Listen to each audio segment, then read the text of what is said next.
Right, ladies and germs, we are here for the late night boxing talks.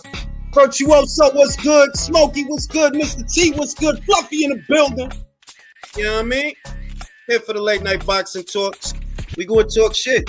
Sometimes that offends people, but I don't care because I didn't ask you to come here anyway. You don't have to watch me. There's a proliferation of YouTube channels that you can watch for your viewing pleasure.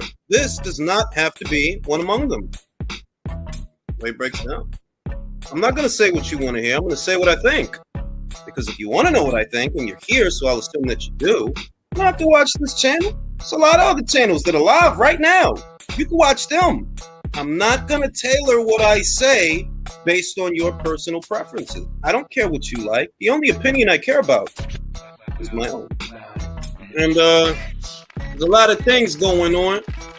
One story that got a lot of people's attention earlier this week was Clarissa Shields' comments to Savannah Marshall. I'm sure that most of you have heard about it since there seems to be an uproar. A lot of people, they were upset about it, because they felt that in some ways it was maybe she took it a little bit too far, I guess is what they were saying. Clarissa Shields said, and I did a segment on it here on the channel, Clarissa said, in reference to Savannah Marshall, Savannah's a bitch. That's what she is, a bitch. She's a hater. She wishes she was me. She wishes she had the belts, and I don't doubt that she does. That's why she's fighting you. The gold medals, and she don't. Marshall just wants to be me. She wishes she was black and everything. It's just sad. And that's the part that I saw a lot of people on social media reacting to. That's the part that I saw a lot of people, they didn't like that part, the last part, because it seemed a little bit weird. You do got like culture vultures, You got them joints that because they have a friend or the meat that they put in their mouth is of a certain denomination, they think it's a pass for them to use certain words and certain language and things like that, right? So you do got culture vultures. You do got people like that. And culture is appropriated, for lack of a better word. But Savannah Marshall doesn't strike me as the kind of person that's culturally appropriating someone's culture. She's not and I said this, that it's not like she's the meet me outside girl. Or it's not like she's Iggy Azalea to where you from Australia, but you're trying to sound like you're from Texas. People tend to adopt the properties and the characteristics of the surrounding environment the same way that crystals do. I read that somewhere. The crystals adopt the properties of the surrounding environment, and humans are the same way. If I were from Texas, I'd sound like a Texan. If I were in England or I were raised in England, I'd sound like an Englishman. If I were raised in Russia, I'd speak Russian. And that's how people are. But Savannah Marshall doesn't strike me as somebody who's trying to be anything other than a woman from Hartlepool.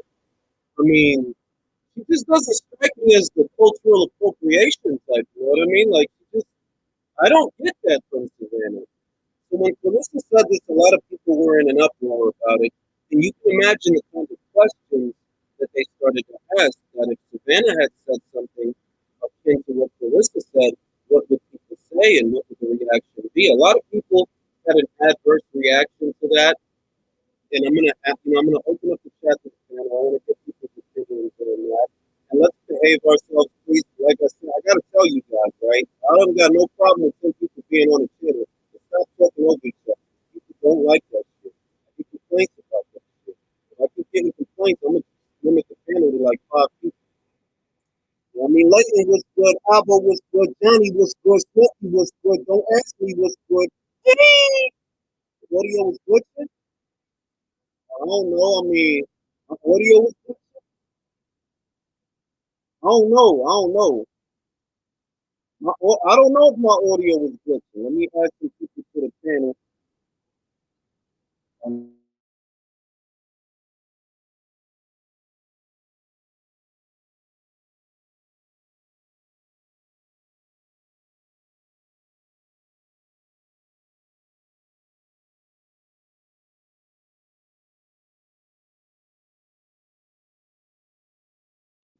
Does my mic sound like it's underwater now? Does it still sound like it's underwater? All right, hold up.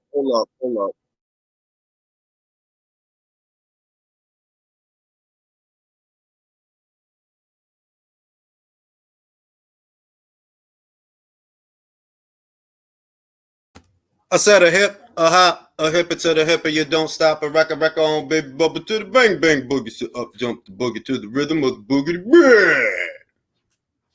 I'm about to put the headphones in. Y'all tell me if it still sound dodgy. Y'all tell me if it still sound crazy.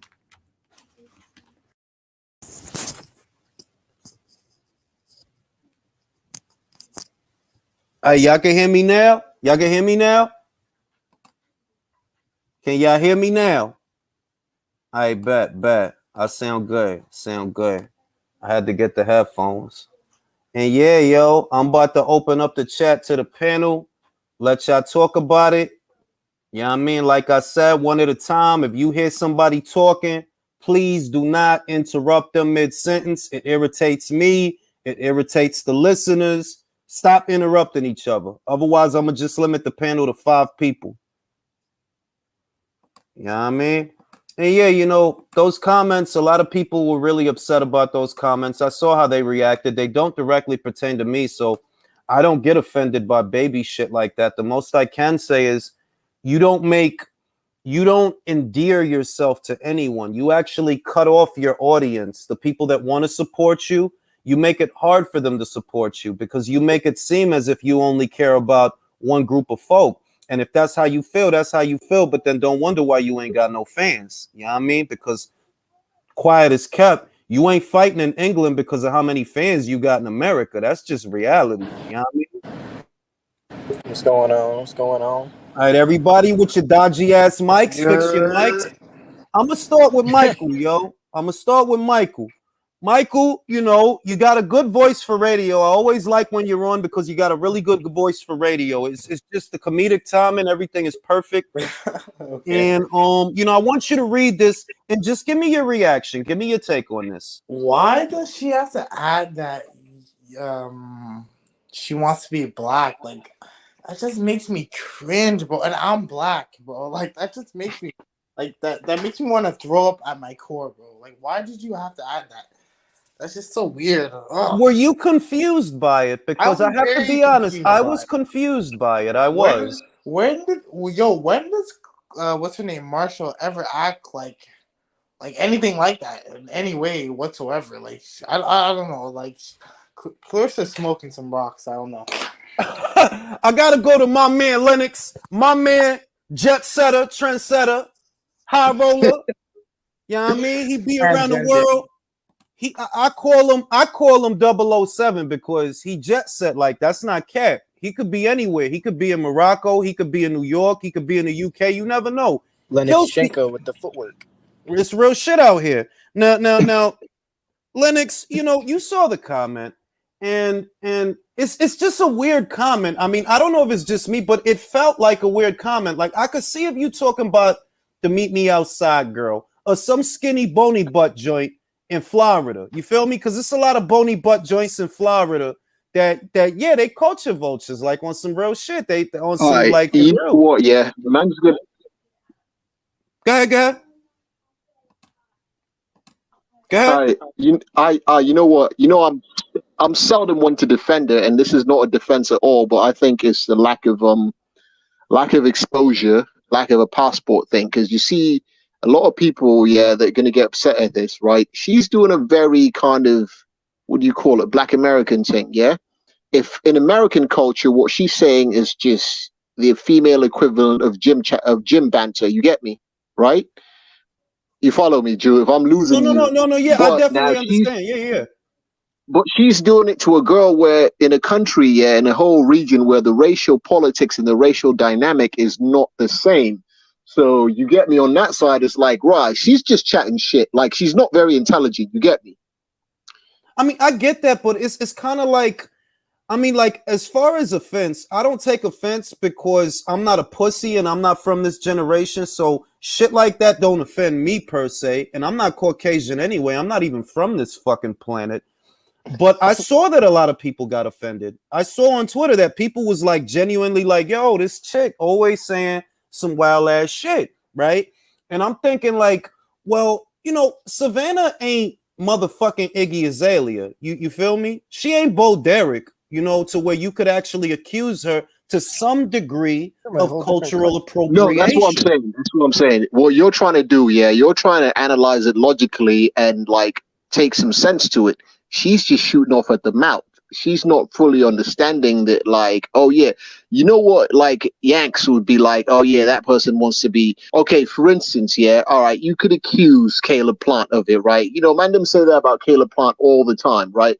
It's a very sort of American thing, like, oh, you're doing. She could just be on some like, rah, you want to be me because I got a belt and gold medals and blah blah blah. But you know what I mean? She gets on a roll and she just took it a bit too far. I don't think. To be quite frank, I don't think she even understands what she said. It's just like, oh, yeah, she wants to be me, blah, blah, blah, and this, that. Oh, she wants all this arse. You get me? So wait a okay. Nah, I dig it. So, all right. See, this is why I love Lennox, because he made me understand that, like, I dig it now. They're like, yo, you got. I'm not saying Savannah. I don't be looking at Savannah cheeks to be real with you. I try to just be professional. I'm just because I need to say that because like Julius. No. All right, hold on. Let me talk. I'm just saying that I guess what Clarissa was trying to say is you wish you had all this booty. Is that what she meant? Precisely. Because remember Savannah made a comment about her bum cheeks. Yeah. Yeah, that's what she's like. Right, you wish you had. Because remember, right before, I don't know if you I don't follow her that closely, but remember, right before she made the statement, she posted a thing and she mentioned, oh, I got a big bum, but it's genetics. Yeah, I did see that. I seen that. And then follows up right with this thing. So you know what I mean? It's what she's trying to say, but here's what I'm saying, from someone who's from the UK and grew up like, you know what I mean? We got our racial politics, but it's very different, fam. It's very like, you know what I mean? It's not that brand A sort of things that you lot have in the States. You get me? Now, let me read the super chat. Napoli says Jose Pedraza versus Richard Commey at 140 on August 27th predictions. Let me address this and then I want to pass it to Jay. It's hard because Richard Commey is a very strong puncher. Like if he lands on Jose, I don't know that Jose can take the shot, but Jose is a very good boxer. He managed to offset the size. Who mic is that?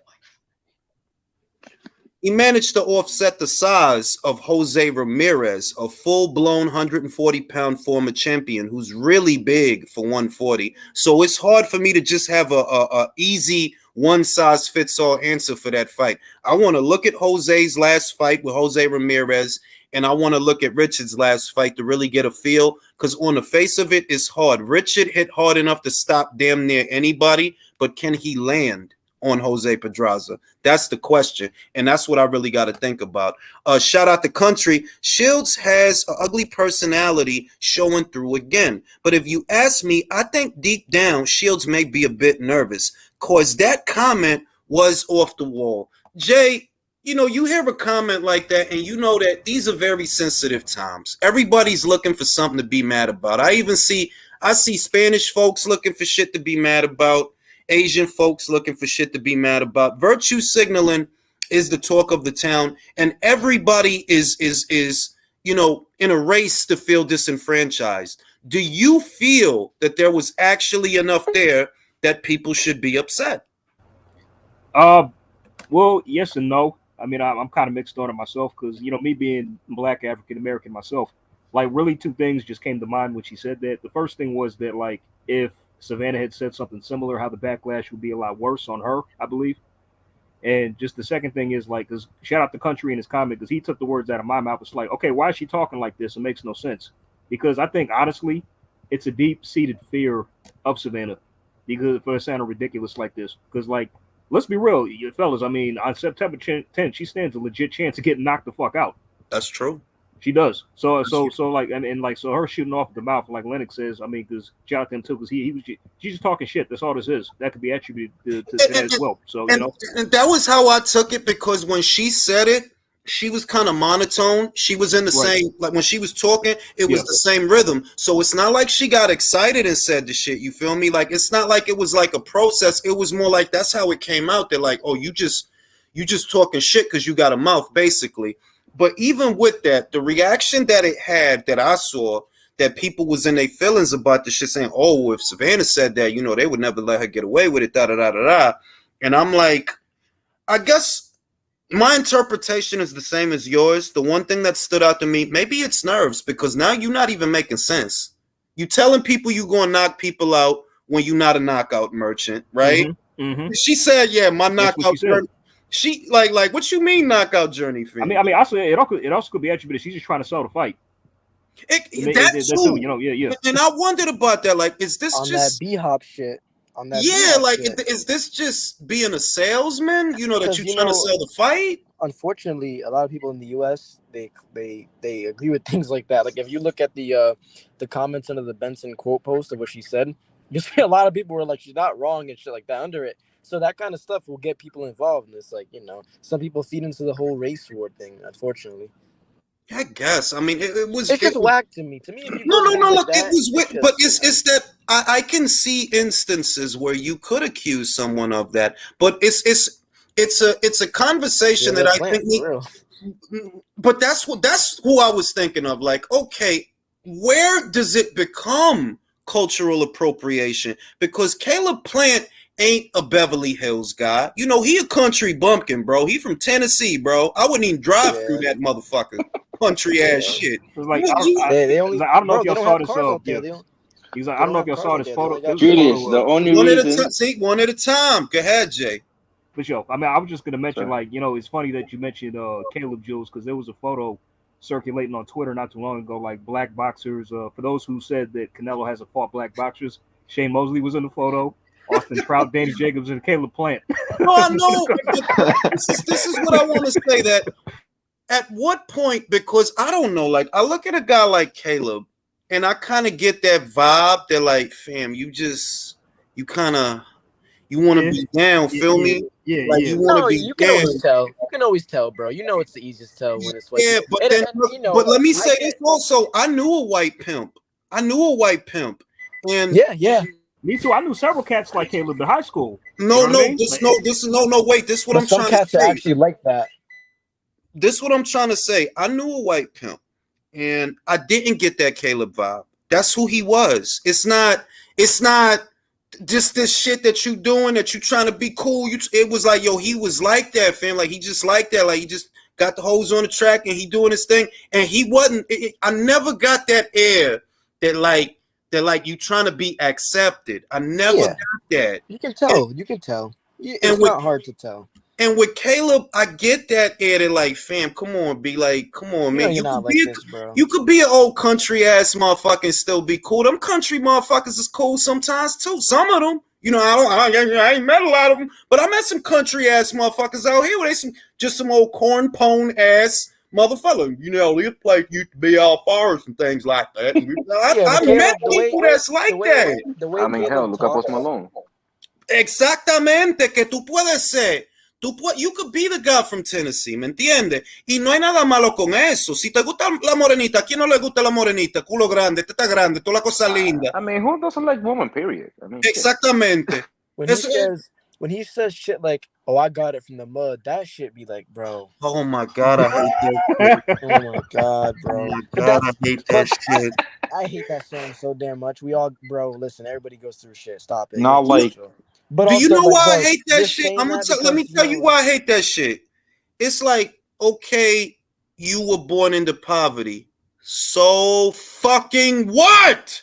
When he was saying it to Canelo was the funniest thing. Like, bro, do you know where this dude came from? Exactly. Like, yo, Canelo used to sell ice cream, my dude.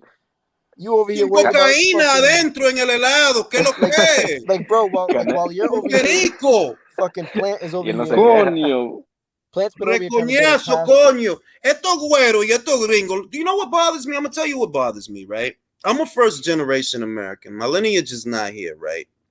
So, and the same as Jose, our lineage is not here. My lineage is on a fucking island. The other half of it is in South America in the Southern Hemisphere. That's where my lineage is, right? Y lo que me molesta, what bothers me is, yo, Americans really act like they ain't got running water. Yo, Jews, they act like they're a third world country, bro. When they're the flipping biggest country in the world. Talk about it, Jose. Talk about la República Dominicana y alguna de las condiciones en la República Dominicana. Nah, listen, I was born here, but I left the country when I was 4. You know, that usually happens with Dominicans, right? Like, un ratico están aquí, después se van para allá, ¿verdad? But, bro, over there is different, bro. When I went back there, it was in El Ciclón George. I don't know if you heard about it. I heard about George. So I was homeless for a while. At 4 years old, I remember that shit. That was one of my first memories. And funny enough, like, life over there is not like here. Like, si aquí tú no tienes trabajo, te dan cupones, te dan cash, te dan esto. Allá no, yo, like, you're by yourself over there, man. So what I want to try to get is, like, here, you get a certain type of pride to be, like, poor and make it out the mud or whatever. Over there is different. It's like, yo, you just got to do it, period. Like, exactamente, que esa es la mentalidad de like, que no, que yo fui pobre, que I got it from the mud. Tú eres un hombre, what if you got it from the mud, motherfucker? Where was you gonna get it from? You poor. In the art, they spit on you if you say some shit like that. Yo, es que también que me importa, yo. Exactamente, te come mierda de que tú eres pobre, yo también. No, pero tú eres un hombre, trabaja, la sé yo. Like, some people want awards for doing shit everybody does, bro. They don't realize, like, bro, this world is not fair to nobody if you're not born rich. But you know what? You gotta do what you gotta do. We're all on the, you know, some people have worse things than others, but we all go through struggles, bro. You ain't special. Exactly. Unless you're born into money, everybody's starting from the mud, bro. It's just you know all what different struggles. I'm sorry, not to cut you, bro, but you know what it is? It's like, obviously now the boxing's a lot more global, yeah. These men are now having to deal with, or women having to deal with the fact that you can't have this American mentality and say this American shit on a global platform. And, like, you know what I mean? So this sort of thing that she's chatting about, right? All this came from the mud. Remember, yeah, you got, like, if you took a talk about hip hop, you got man them that came from private school that got to fake this whole, like, I had it so tough, blah, blah, blah, this thing, like Jarrell Miller, oh, this, that, and third. Like, fam, why can't you just fucking admit that, yeah, life is life, yeah? It's always got to be this damn poverty, this, that, and the third. And they think fat, you know, I love the whole idea of, like, Brits is just tea and crumpets and shit. It's like, do you understand what it's like when the crime is just stabbings and hand to hand? You know what I mean? Like, it's not sweet anywhere, but it's mad. But there's another thing I wanted to touch on with you, Jules, because you fully appreciate this. I think you're the first man that I linked on this book thing, social thing. You know, man's been off because, you know what I mean, man, you know, you remember the snitching situation, so I just got off social. Yeah, when I'm in, you know what I mean, when I'm entrenched in the work thing, I had to get off social. But, yo, fam, remember, was it 3-4 years ago, yeah? No one was chatting about gate receipts.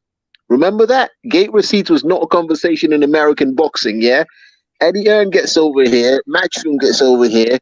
All of a sudden, these men want to chat about gate receipts. When did you hear Mayweather Promotions or any promoter talking about what a fight did at the gate? The whole thing, yeah? The whole thing used to be pay-per-view and whatever metrics. Now, all of a sudden, these men want to chat about gate receipts, and I'm like, and you lot want to say that Eddie done nothing in America, yeah?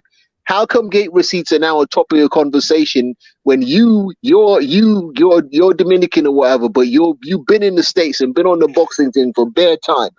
Whenever have you heard gate receipts used in a boxing argument prior to the advent of... La verdad, nunca, ¿verdad? Déjame decir esto, all right? Because I've watched all these eras of boxing to where we didn't even talk about pay-per-views or gate receipts. Esa era de Felix Trinidad y Oscar de la Hoya. We never talked about this thing. The only thing we would talk about is la pelea.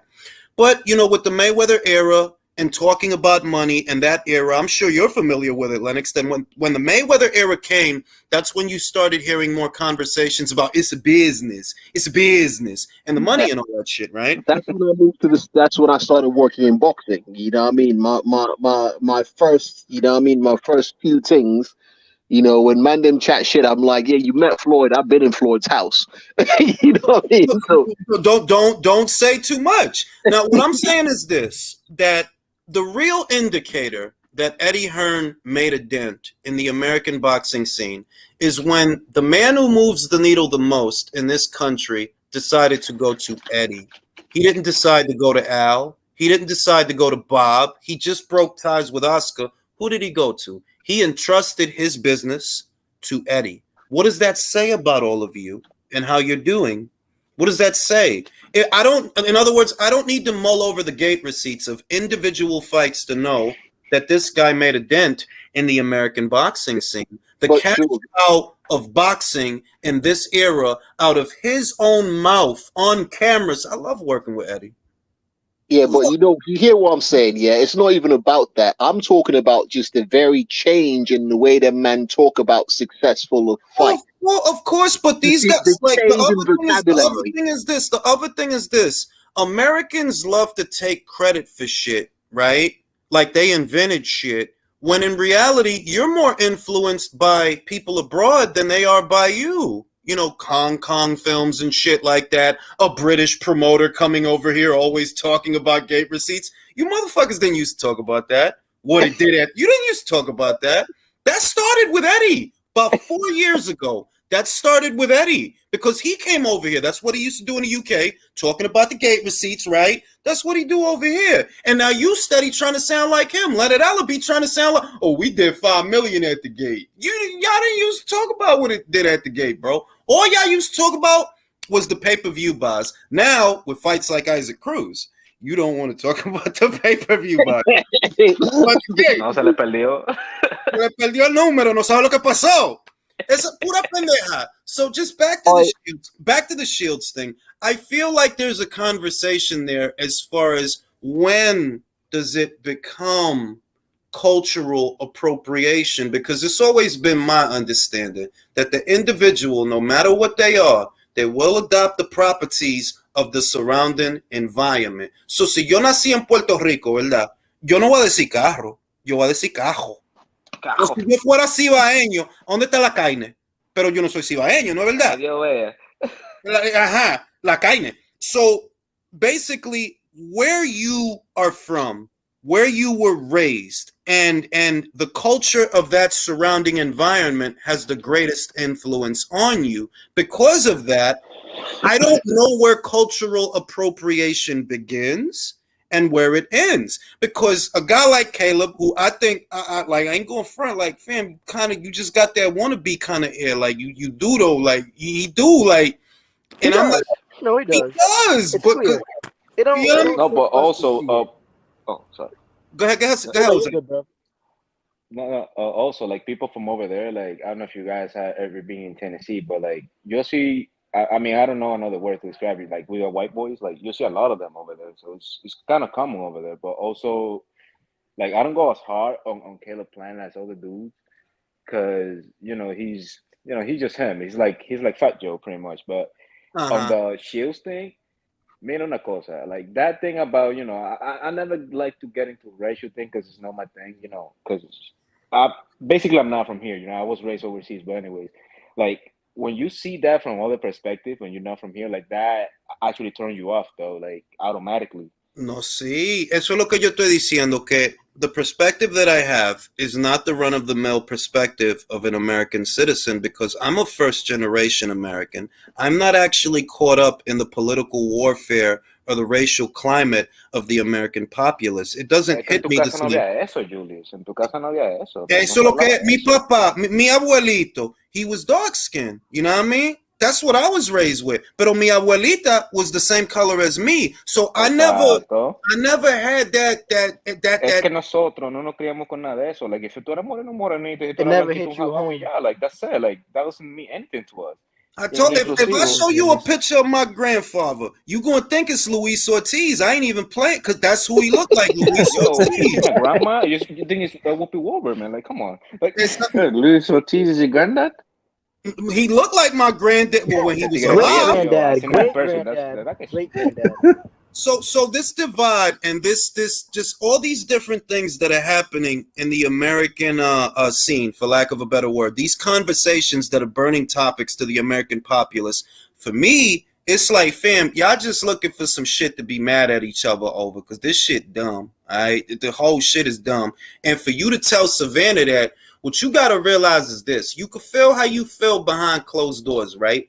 But when you say that shit to the public, you cut yourself off from the public because people not going to like that. And you keep thinking that people don't got to like me because I got 2 gold. No, people do got to like you because these are the people that you want to support you and buy your fight. And you keep doing shit that make them look at you like, yo, this chick is a bozo.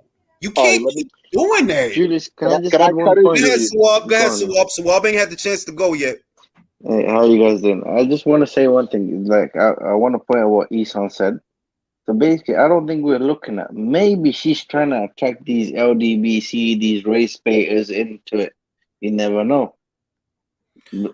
Probably she wants to promote the fight. Está mucho en Twitter, eso es lo que pasa. Could I cut you for a quick second? Yeah.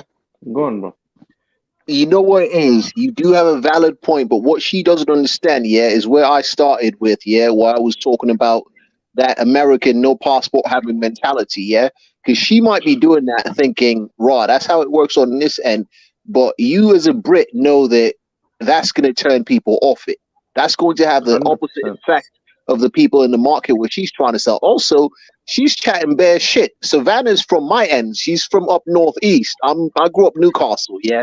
So she's from close on my end, and I've not seen white gal anywhere northeast trying to be on a black. She's not like you get me. She's not a white girl from Manny. She's not a white girl from South London. You get me? So it's like, can I say this? Is it? Let me ask you a question, Lennox.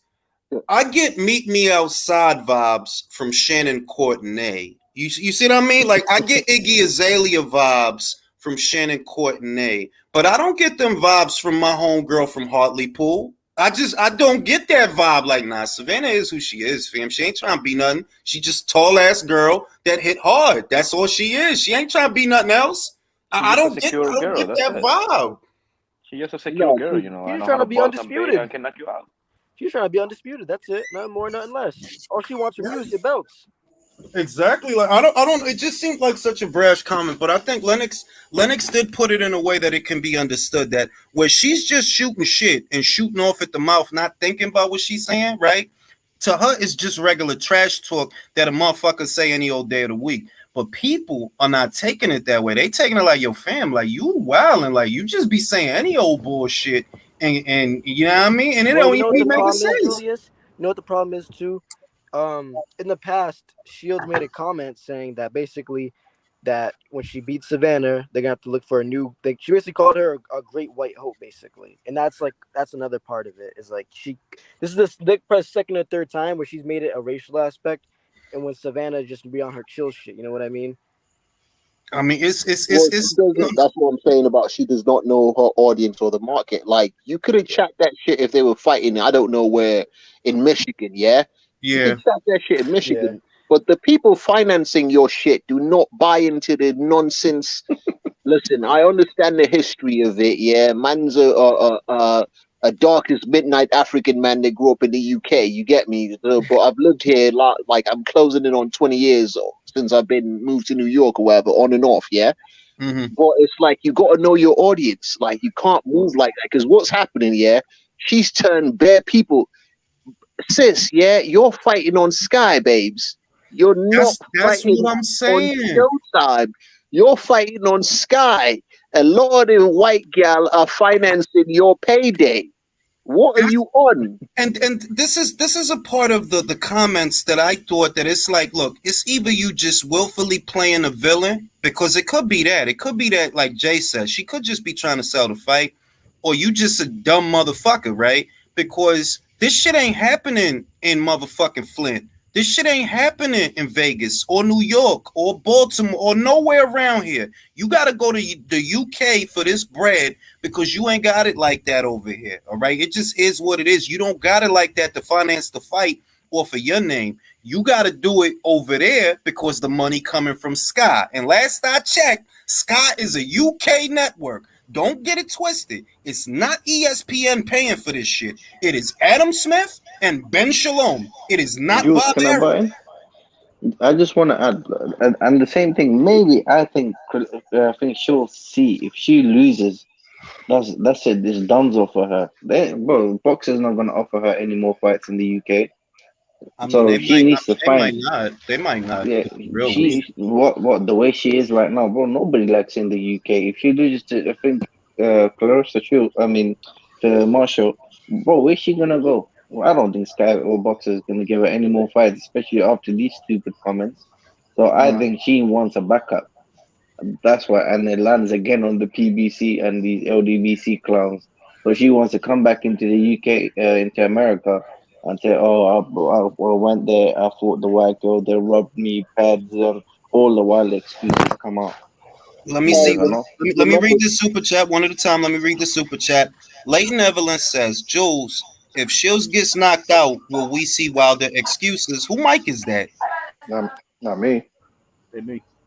Will we see Wilder excuses? The ref, the gloves, and Savannah is on pads. Well, look, because a lot of people want her to get knocked out, I stay away from the subject because I keep looking at the box and I'm like, look, I can't get caught up in that wave of people that they want her to get knocked out. You know what I mean? Ultimately, if you're trying to edge the fight, it really ain't about what the fuck she said or what the fuck Savannah said or what kind of clothes. It's about the boxing. So I do feel there's a legitimate chance that she gets knocked out, but I also feel it's a legitimate chance that Savannah might get hit with a couple of counters and get gunshot. It really depends on what Savannah is going to do because you got to squeeze her, you got to apply pressure, and you got to force her to trade. If that were easy to do, it would have fucking happened by now. So that tell me, no, it's not easy. It's not going to be easy. You really going to have to get on her ass for that knockout. By the way, I mean, Jules, also, I got a question for Jules in the panel. Like, if y'all were interviewing like Clarissa and she she came out with the comments that she said, would y'all like put her on blast? Nah, No, I man. might just No, edit that shit out if I no. feel that bad about it. But Okay, okay, honestly, I'll probably keep that shit in there to be honest. No, I would It's keep the not gonna shit in look bad there. at me. I okay, I would mean, okay. keep the shit in there.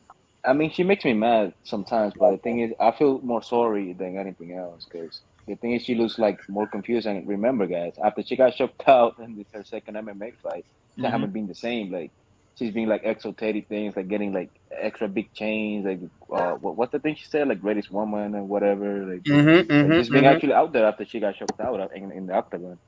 I See, don't know. I She's mean, been it's funny saying that that that makes too. me wonder myself. Like, if she had never lost that MMA bout, would she even be having this fight right now? I don't think so. mm, Because you gotta Jay, look at the situation like this, right? Mm-hmm. About a little over a year ago, Showtime basically told her, and this is not some third-party information. Clarissa said this, that she says she wanted to be on pay-per-view, but Showtime told her that she doesn't have the metrics to be on pay-per-view, that she doesn't have Absolutely the right. following on Yep. social media, and basically when they parted ways, she didn't have a major broadcaster outside of the PFL, the MMA shit she was doing. She didn't have a major broadcaster for her boxing matches. So it's like, if it wasn't for this, and I asked this, if it wasn't for the Savannah Marshall fight, she wouldn't even be boxing right now because she said, "Oh, I'm gonna go to MMA because Showtime is sexist and boxing is sexist and yada yada yada." That's what she said. So I'm like, shit. If it wasn't for this Marshall fight, she fuck around wouldn't even be boxing right now because she beat everybody to her credit, and everybody has to give her this credit. She beat everybody from 154 to 168. She did do that. You got to give her that. That yeah, she fucking beat Franchon Cruz in her debut. She fucking beat Christina Hammer. Femke Helma. She beat everybody that was worth beating at that time.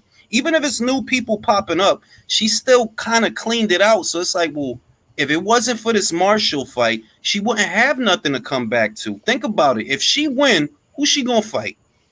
No, Exactly. she's great though. She is no doubt about it. That she's a great talented boxer. It's just mm, when comes off the ring stuff is when mm. can be a little bit annoying. But no, there's no doubt about it. She's a great talented fighter. Exactly. Whatever Mm. anybody's opinion is about it, like it doesn't really matter. She's a great fighter. Can I have the floor? Go ahead. Yeah. My heel turn with Clarissa came a few years ago with the Evander Habison and the incident with James Ali Bashir, I think it was, who got sucker Mm-hmm. punched. Mm-hmm. And I just thought that she handled that shit poorly. Like it kind of like, yeah, she was sorry, but like she still kind of placed the emphasis of the blame on James Mm-hmm. for the way he reacted. And since then, I kind of like just tuned her off about how she reacts to certain criticisms about her boxing, and then she kind of turns it into a race thing. And it's like, baby girl, you only got like what, a low number of double-digit wins, and you got fucking vacant titles, and so you finally meet someone that could potentially harm you, can basically take away your O, and you acting kind of funny and all that stuff. You're talking about yourself. You're talking about your ass. You're trying to tell her like, yo, she want to be me, like she's some fucking white girl from Staten Island. Nah, That's this what ain't I it. meant. Like exactly, like one of them joints. They're like that. They, you know, that you know. Yeah, I know. The ratchet ass type, and that's what she is. She's ratchet, and outside of her like her zip code is a like it feels like a different world out there. It's like they just don't warm up to people like that. But like, yo, she got that small town, you know, like spunk in her. Like she's from Flint, Michigan, you know, and that town had it rough, man, with the fucking environment. But you gotta act, you know, like very cordial. You gotta relate to these people. You can't just be, you know, tuning them off like every direction. You know, Yeah, but you get just slow old for down. certain things sometimes too, you know. Yeah, Y no yeah, pone yeah. viejo por alguna cosa. Like, if, Sí, you sí. know, you're right, you're right. La otra cosa es esto, que aunque tú eres pobre o tú fuiste pobre, eso no son problemas del mundo. Porque tú fuiste pobre no significa que todo el mundo has to like, ¿y qué? ¿Y cuánta gente pobre no hay en otros países? ¿Qué me importa a mí un Yo, cojón si tú no tienes Julius, agua? tú dijiste algo, like my dad used to tell me when I was little, like, yo, because you mad, that no, a nadie le importa, yo, like, you know, like, like, just be quiet, man, like, just hold it. Like, Eso es lo que yo you're not estoy gonna fight diciendo. about it, right? Exactly, like, you know, like, Peco what are you son, fighting mi about? Like, abuelito me diera a mí que cuando I would start my bullshit, Peco son. ¿Y qué? gotcha. So what? Yeah, he would do that. There was only a few words he knew in English. Two of them. So what? So what? Yeah, and I would. That's how he broke me out of crying when I was a little kid. So what? So what? Ike. So what? So until I just stopped crying. You know what I mean? No, but It's you like, know, no. that was your limit test right there, you know. Eso es lo que es, que porque tú tienes problemas. A mí que me importa un cojón, coño. A mí tú me respetas o me respetas. El diablo, coño. Okay, Drew says only one besides Eddie that was talking about gate receipts was Dana White. Yup, Dana White was. When post-fight scrums would say Gates and fight and KO of the night winners. That is true. I remember Dana used to talk about that stuff. To close out that subject, at the end of the day, the only real takeaway outside of the anecdotes, annotations, and opinions is that you do cut yourself off from an audience when you do that, and that doesn't help your marquee value. You want to appeal to as many people as you can so that they can support you, so that they can buy your merchandise and buy your fight and be there. And you're never going to get there thinking that, oh, whatever I say is whatever. No, it ain't whatever. Everything has consequences. Everything. Cause and effect. Now the next shit I want to talk about, and I'm gonna start with Jose, is the Joe Joyce versus Joseph Parker fight. I'm gonna put y'all on the spot. I'm gonna put y'all on the spot. Who do you like for the fight? Well, I picked Joyce. I picked Joyce, and I mean, honestly, this fight to me personally came out of nowhere. Like, honestly, I wasn't expecting this fight, but it's a great fight. It's a great limit test for Joyce, you know, because he's only need like a little bit of clout. You know, I still think to me, he's still like a prospect, you know, but I can see this fight, you know, elevating him. But if he's getting knocked out, man, like, because he gets tired, like, on fights. I don't know if you guys noticed it, but his stamina tank is not as big, and he can be rather simple sometimes. But I mean, this is a fight I'm looking for, though, because I want to see Joyce, you know, more fights, though. Like, when he's get off the ring, man, he gets fat and off shape. He And does get fat though. Every time he has a hiatus, he comes back with a spare tire. Every time, like exactly. clockwork. So I want to see him like active, because I remember, like, I don't know if you guys remember, it was in Span. I think when he just signed with Eddie Hearn. I think he was fighting, like, you know, I think twice a year or something, and then he stopped, and then he started getting fat, and like that's when you start seeing, well, probably because, you know, his competition was heavier now, but he started getting tired like by the fourth round, and then the fight was boring. If he didn't knock him out, man, it wasn't like, you felt like it wasn't a boring fight, though. It gets boring. It gets messy. I'm gonna go to Lennox. I know you have a horse in the race, but let's be honest. Just don't bullshit me. I've got Don't bullshit me. I know you got a horse in the race. But let's Well, look at the boxing. Let's just look at the boxing. Joe first and Joyce. foremost, I've got no horse in the race, and I'm fully about to look at the boxing. Okay, now let's say this. Joseph Parker seems a more malleable fighter with a good variety of punches, decent chin. You know, he can take a shot, but he just doesn't have dog. Now, Joe Joyce is more straightforward. He's a pressure fighter. You could see that right away. To me, Joseph Parker has the right base style to beat Joe Joyce, but he don't have the dog to beat Joe Joyce. Is that off base? So you're not off base, and going to go off what I've seen in terms of sparring, right? Joe, you remember back, I was in a certain camp, and Joe came to get ready for a certain fight where you lost a few quid on. If you recall that, yeah? Yeah. All right, motherfucker. How many times do you have to remind people? I know he's talking about. Fucking point. I know he's talking about. No, hey, Jules, yeah. You always take it the wrong way. I'm trying to remind you. Listen, I'll say,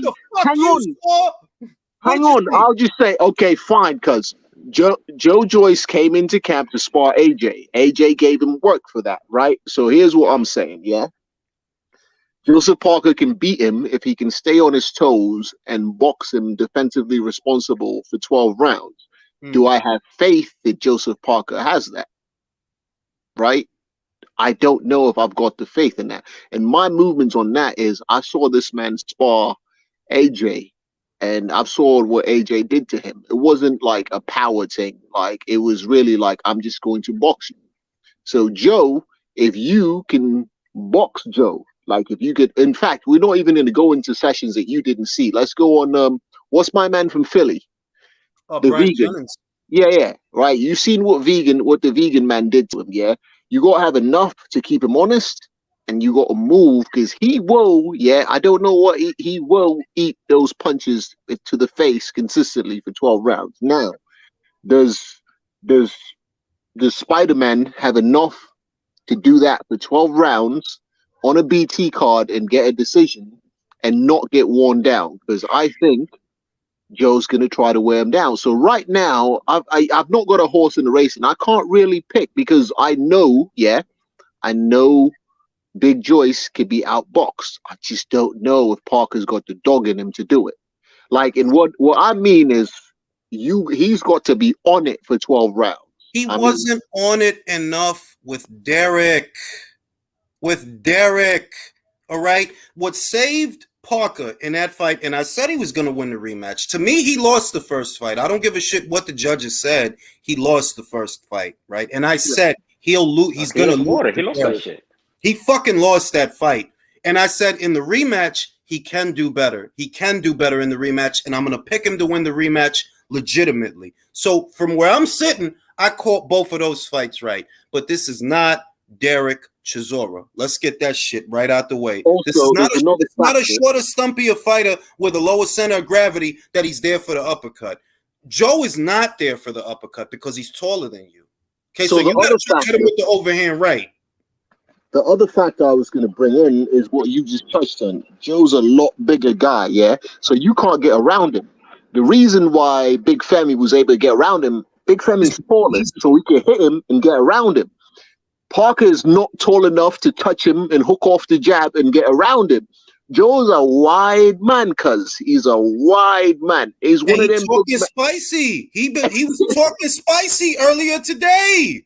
He knows that Joseph is like, yo, low key, you're a little bit too timid, my guy. I'm gonna beat him and I'm gonna punch him and I'm gonna smack him. You don't even sound like you believe that shit.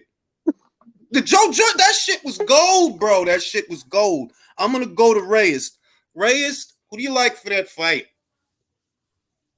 I'm really not really a fan of Joyce, but I'm gonna have to take him for this fight. I don't think Joseph Parker has been sharp for years now. Like, and he's kind of just a guy that just doesn't put his foot on the gas pedal. So even if Joyce can't even cut off the ring that well, he'll just win on a decision because it's a BT card. And Joyce won't really do anything. And Parker won't do anything about it. It's a factor. It is a BT card. It is a Queensberry promotion show. I vote. Who do you like for the fight? You know, let me think about it for a second. Yeah, I think my opinion is going to kind of ring synonymously with the rest of y'all. I think Joe is going to win. Not that I even like Joe that much. If I'm being honest with you, I'm not a huge fan of either of these fighters. If I'm being 100% honest with you, I think Parker had a relatively piss poor performance against Derek the first time around. The second time around, he adjusted. He did good. Like you said, Derek's stumpy for a heavyweight. Look, all Joe has to do is hold up the pressure for like 7 rounds, and Parker's gonna fall on his ass, in my opinion. I'm gonna go to the Rhode Island Warrior, Eson. Can Joe Joyce stop Joseph Parker? He can, but he won't. You don't think he will? No, absolutely not. Think it goes to the cards? Listen. Parker's not aggressive. He doesn't have a dog in him. No, but he's a smart boxer, and I saw him take away AJ's right hand in a complete 12-round fight. Mm-hmm. I saw him take away AJ's right hand in that fight. He lost. Parker lost. I ain't debating that. But that was not like a easy fight for AJ, and the referee wouldn't let him fight close at all too. I'm just saying Parker is a stinker, but Joyce doesn't have a lot of variety to him either. He's very good, but he's straight up and down. If Parker can move, like Lennox said, just throw combinations, get underneath the jab, and move to the side, and if he can keep that up just enough, he can get a decision in a stinker. But I also think that Joyce could win via robbery in a fight like that. So, all right, so you're gonna give me 2 outcomes? No, I think Parker's gonna win in a stinker. But we got a Parker, man. We got a Parker. Yeah. I think Parker's gonna take away, maybe not take away the jab, but he's gonna take away any follow-ups, and he'll be getting underneath that jab and moving. Because he's a much better athlete, and he's 6 years younger. And I know heavyweights age slower, whatever, and I know that Joyce turned pro later. But bro, in terms of like physical, like where you're at in terms of your physical state, 6 years is a fucking gap when you're talking your 30s too. So I mean, it is. Parker, man. Exactly. I mean, so I got Parker by a clear decision in a stinker, but I would not be surprised if some BT cards come back with a Joyce robbery. But I think Parker wins. Parker, man. Let me just cut you for a quick second, yeah? Does whatever Joseph Parker can. Hang on.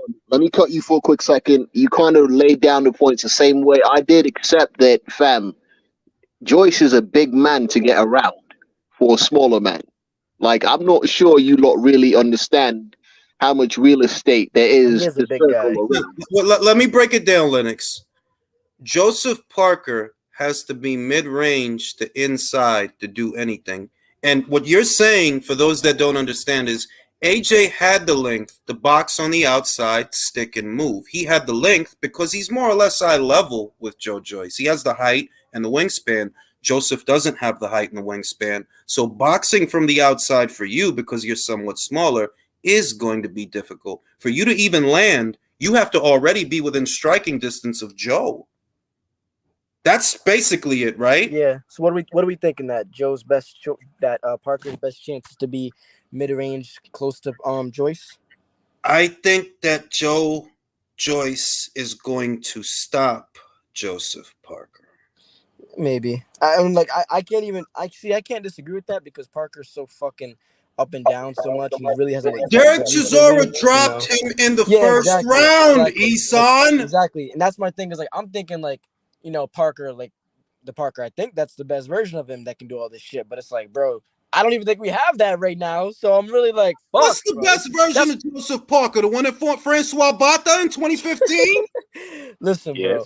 I'm probably like, yo, I would not be surprised if Joyce wins this shit. But Joyce is just so fucking, like, I don't know, bro. Like, I could, like Lennox said, I could see, like, Parker, combinations move. And that's honestly, like, an easy way to a decision if he can maintain it. But I just don't know if he can do it, though. I feel like you talking about a different fighter, bro. I feel like you talking about Usyk. You're not talking about Joseph. Nah. Joseph Parker is like a low-level Sean Porter. Like.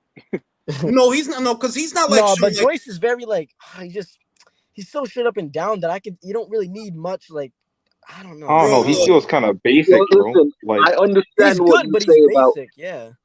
I understand what you say about Joyce being straight up and down, but that's a lot of straight up and down to deal with if you're the smaller man. That's what It you're is. not really fully understanding. Yeah, like if anyone's ever like sparred, boxed, or whatever, right? If Mhm. you're a guy that likes to use angles, you've ever been in front of a man that's so wide that you can't get your foot around to get Can't out. cut Yep. that's what I'm Yeah. saying. That Yeah. Joe has so much size and no pause. Don't nobody pause. Man, we didn't even think about that. Come He on. has so much size and girth. Oh shit. They- Okay. Now, all right. Why did you wait? Why did you say that in the first part when really you should have said it at Boys, that part? boys. He got so much that you can't just step around him. He'll be there. He'll still be there. You That's can't like- just cut That's angles like on him. Loma. That's like Loma with the Tio shit almost. You know what I mean? Yeah. That's But literally the perfect example. The difference is Not though exactly, that Tio but- was stepping with him though. He was Exactly, shifting yeah. with him. But So, you know, at heavy, it's mostly just size. So it's like Joyce doesn't even have to fucking really turn to catch you trying to pivot around him. So listen, I'm 50-50 on it. Maybe like 51-49 Parker, but I'm hearing y'all. I'm hearing you. all right, I'm about to give me weird. the super chat, then I want to pass it to Sawab. If Parker can stay on his toes and move, he'll win. If not, end up flopping around like a fish out of water, like Junior Fa did. Yeah, Junior Fa got the shit slapped. But see, that's the thing, right? Joseph Parker was unable to do to Junior Fa what Lucas Brown did to Junior Fa. Think about that.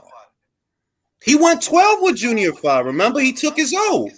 Lucas Brown, 1 round, mop, fight's over. And we're expecting this guy to keep off Joe Joyce. Is that what we're expecting? I mean, was Junior Fall on him or Fuck, you guys something, or are was it convincing me. like? It was competitive. It was like Joseph got off to a strong start in the first, like I'll say in the first 4 to 5. And then you see Junior Fa getting in the fight. Like Joseph was actually hitting him with some shit. But it's like, remember, okay, your power can't be all that because Junior Fa took them shots and he wasn't woozy or nothing like that. He go in there with Lucas Brown, smack, it's a wrap. He on the floor season. So I just don't see a guy. Who mic is that with the echo? I don't see a guy who has so much power that you're going to stop Joe from coming forward. And I don't think your feet are fancy enough that for 12 rounds, you just going to keep stepping around this man. I don't see that. So Wab, I don't know. Maybe like. see that. Oh. He doesn't see it. That means he doesn't see it. Go ahead. I was gonna say maybe I don't know. Maybe we're gonna, what's it called? My bad. Joseph Parker could wheel out the I don't know, like some Dollar Tree Devin Haney game plan. His Dollar Tree version of that. It's not gonna be as fast. It's not gonna be as like he's not gonna turn him as much. But he's gonna get maybe a punch off or two and then hold, and then lose on a bad decision that nobody I don't cares know about about trying because to hold Joyce. Bruh, if he try to hold I Joyce, don't know he's about gonna get holding himself Joyce. tired because Yeah, Joe he's gonna Joyce is get- big as shit, He's bro. gonna get fucking bodied, bro, if he tries to do that. That's the opposite of what he needs to do. That's the opposite. And I remember, don't know. Joe He's not throw gonna to be the on the like floor. we keep talking about right hands and shit. Yo, Joe throw to the body more than he throw right hands, though. You see what he did to Christian Hammer? He slapped him right in the Alright. fucking midsection. That's what I was about to say. I say, Salas trains counters to the body with combinations, and that's all Joe does at the House of Fundamentals. So I know he was still a Joe Salas, might to be not- honest. But let's say Parker take something away from Joe Joyce. You think Joe Joyce can adjust? I don't think. Well, I'll put it this way: in a scenario where Joseph Parker is boxing well enough to take away things from Joe, that's a fantasy, bro. Because Joe's money punch is not a big right hand or even a left hook. Joe's money punch is the jab, and I don't see Joseph Parker taking that away. All right, but if he does, can he adjust, you think? No, if All he right, can then. take, no, he. So, If he, okay, let me ask you this. Taking away AJ's right hand, you think that would be tougher than taking away bro, will Joyce's you jab? stop when he fucking took He away did, bro. AJ's He did. right He hand? fucking- Oh my That god! was a fucking jab Bro, fest, bro. bro, That was a fucking jab fest. That's why Hang it was on, fucking bro. But boring. what He punch are we tried to talking jab. about? Easton, we talking about the fuck. I'm saying that, yo, he can't take away Joe's jab. And you talking about the right hand that he took away from AJ. Because I'm saying, AJ telegraphed what's it, hard man. to take away is what I'm saying. He's showing an and IQ to do a certain level of things. Isan, cuz he took away a right hand, but he still got beat unanimously with a left. So what are you really saying? Well, because That's what Joyce I'm doesn't have much saying. besides the jab. Is what I'm saying. Like, really. All I'm saying is, look, if Joe Money Punch is the jab, and you keep going back to the AJ fight, I'm like, well, he didn't take away AJ jab, did he? No. All right, then what the fuck we talking about then? No, I I'm mean, do saying you that think he has the AJ jab ability to is take away a certain fucking punch if he needs to. That's what I'm saying. I'm Well, saying that's the this. thing, What though. I'm Like, saying. Hold on. This is what I'm saying, Reyes. Right. This is what I'm saying. Joe has similar dimensions to AJ. He has similar dimensions to AJ, and his money punch is the jab. And last I checked, the punch that was troubling Joseph in the AJ fight was what? The jab. It was the jab. So when But he would you say pumped that Joseph's jab is better than I mean Joyce's jab is better than AJ's? better, no, but consistent. Not better, but consistent. Yeah, That I he's hear gonna you. keep I throwing agree it. with that. He's a prolific jabber. He's like a Triple G type shit. Like a lot of jabs. Chair, yo. Like I said, I like Joe Joyce to win, and I don't like him just And to win. I might be agreeing with y'all. I'm not gonna lie. You're kind of swinging me. You know what? You know what this conversation tells me, yeah? You know what this conversation just answered? All the man them have been here trying to hypothesize ways that Parker wins this fight. You get me? No one's been like, rah, it's a tough fight for Joyce. Everyone's been trying to find, you know what I mean, hand of God, Maradona type thing for I mean, Parker's a tough fight for anybody. for Parker to win. So you see what this is telling you, yeah? Hey, I got a question. I agree. Wouldn't I Parker agree. be like one of the best names on Joyce's like career? Yes, Would be his absolutely. best name. Yeah. Would be his best name. 100%. But that's also because who's really in a hurry to fight Smoking Joe Joyce, though? True. Who's really in a hurry? True. See, it's some good step-up fights going down right now. My man with the little-ass dome piece, right? Arslanbek Makhmudov. He about to fight Carlos Takam. That fight is kind of on the level of this fight because Carlos Takam is a handful. He is never easy, you know what I mean? Like, yeah, Derek Chisora knocked him out, but he was losing, fam. Derek was losing that fight, all right? The only dude I seen was it Povetkin? No, it wasn't Povetkin. Like, Carlos Takam is just not an easy night, right? So you got that fight, and then you got this fight with Joseph Parker and Joe Joyce, and I feel like, yo, them fights is on the same level, fam. Nobody's like the They're Giffords both battle, good fights. Yo, Frank, I'm glad Frank finally did something worth the damn. Yeah, because it's like Joseph Parker, like, yo, put it this way, right? Let's say it was Joseph Parker and my man Jollof Rice. Y'all think Joseph Jollof Parker beat Rice. him? You're stupid. Nope.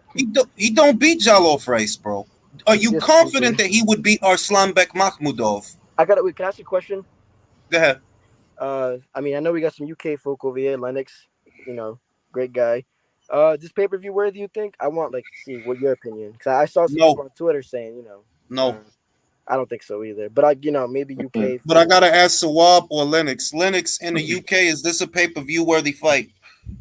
If we're being objective, no. Will I pay 20p for it?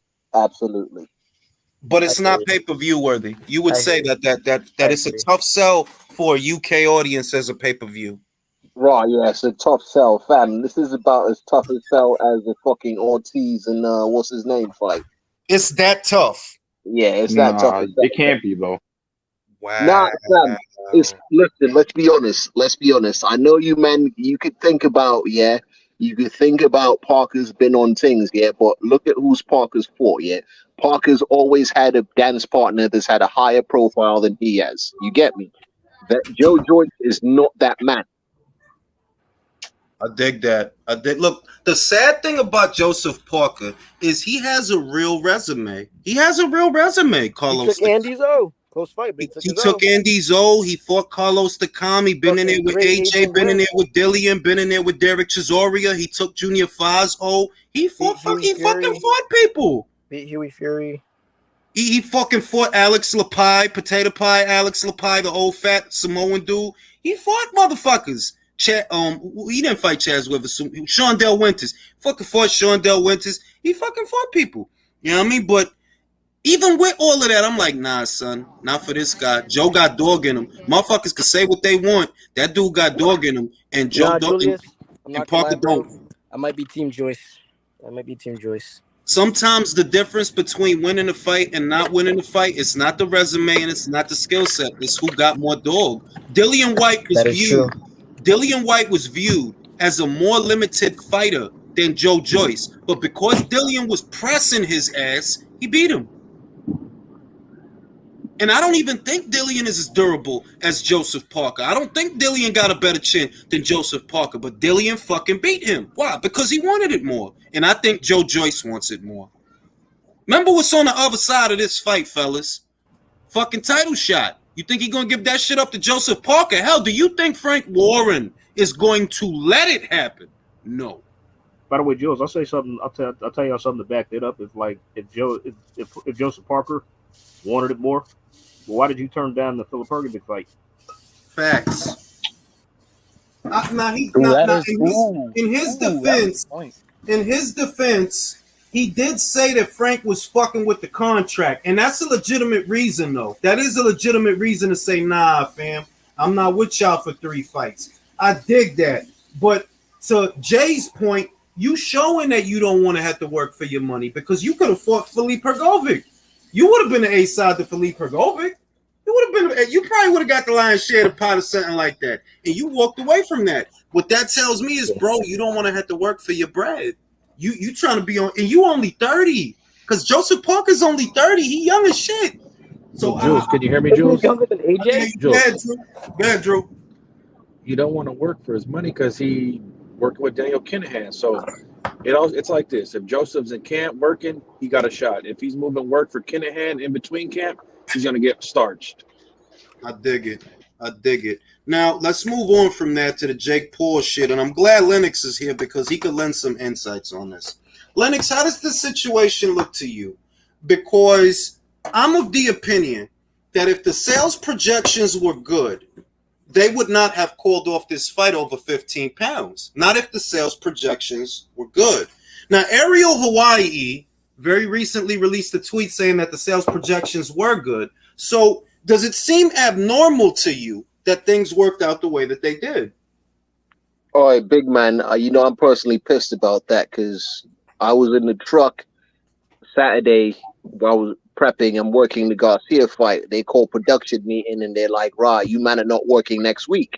So now I'm like, I'm out peas. Yeah, I stayed in New York, pushed Cuba back to work that shitty thing. Yeah. And what I was told, what they told the man at the network and the freelancers that work the thing was the commission canceled the situation. You get me? Mm-hmm. So like I thought it was, you know what? I didn't think you lot were gonna know until the next day because rarely I found out about it. Like call time was 5 p.m. at the Barclays, right? So I thought it was gonna be a top secret thing, and then till the next day. But obviously, the way the thing looks, yeah. To be honest, even internally, obviously, on my level of things, like I don't have a real reason. They're just like commissions not letting the fight go down. That was what we were told. Like the commissions not letting the thing go down, and obviously, the statements and that comes in. Now, for my knowledge, of boxing, and for my knowledge of certain networks, if the P's were right, the fight would be happening. You get me? That's how, like, in other words. Somebody, it's a Twitter account, and they have a compelling theory, and so did Sean Porter, and they kind of coalesce to where, listen, if the money was right, if the gate receipts and the pay-per-view buys, if it's all looking good, then you do the fight. But that's what I'm saying. That's exactly what I meant by it. Sorry, I got to switch to American lingo for you. Yeah, if the money was right, the fight goes down. You know what I mean? Because here's what it is from the network standpoint. It's a lot of layout. You know what I mean? The rolling, all of that we got to shoot. You know what I mean? Like I'm not, my friend who owns the company, that Showtime hires and I do all the work. Like we're not cheap, cuz to keep me in town another week, that's bare peas. You get me?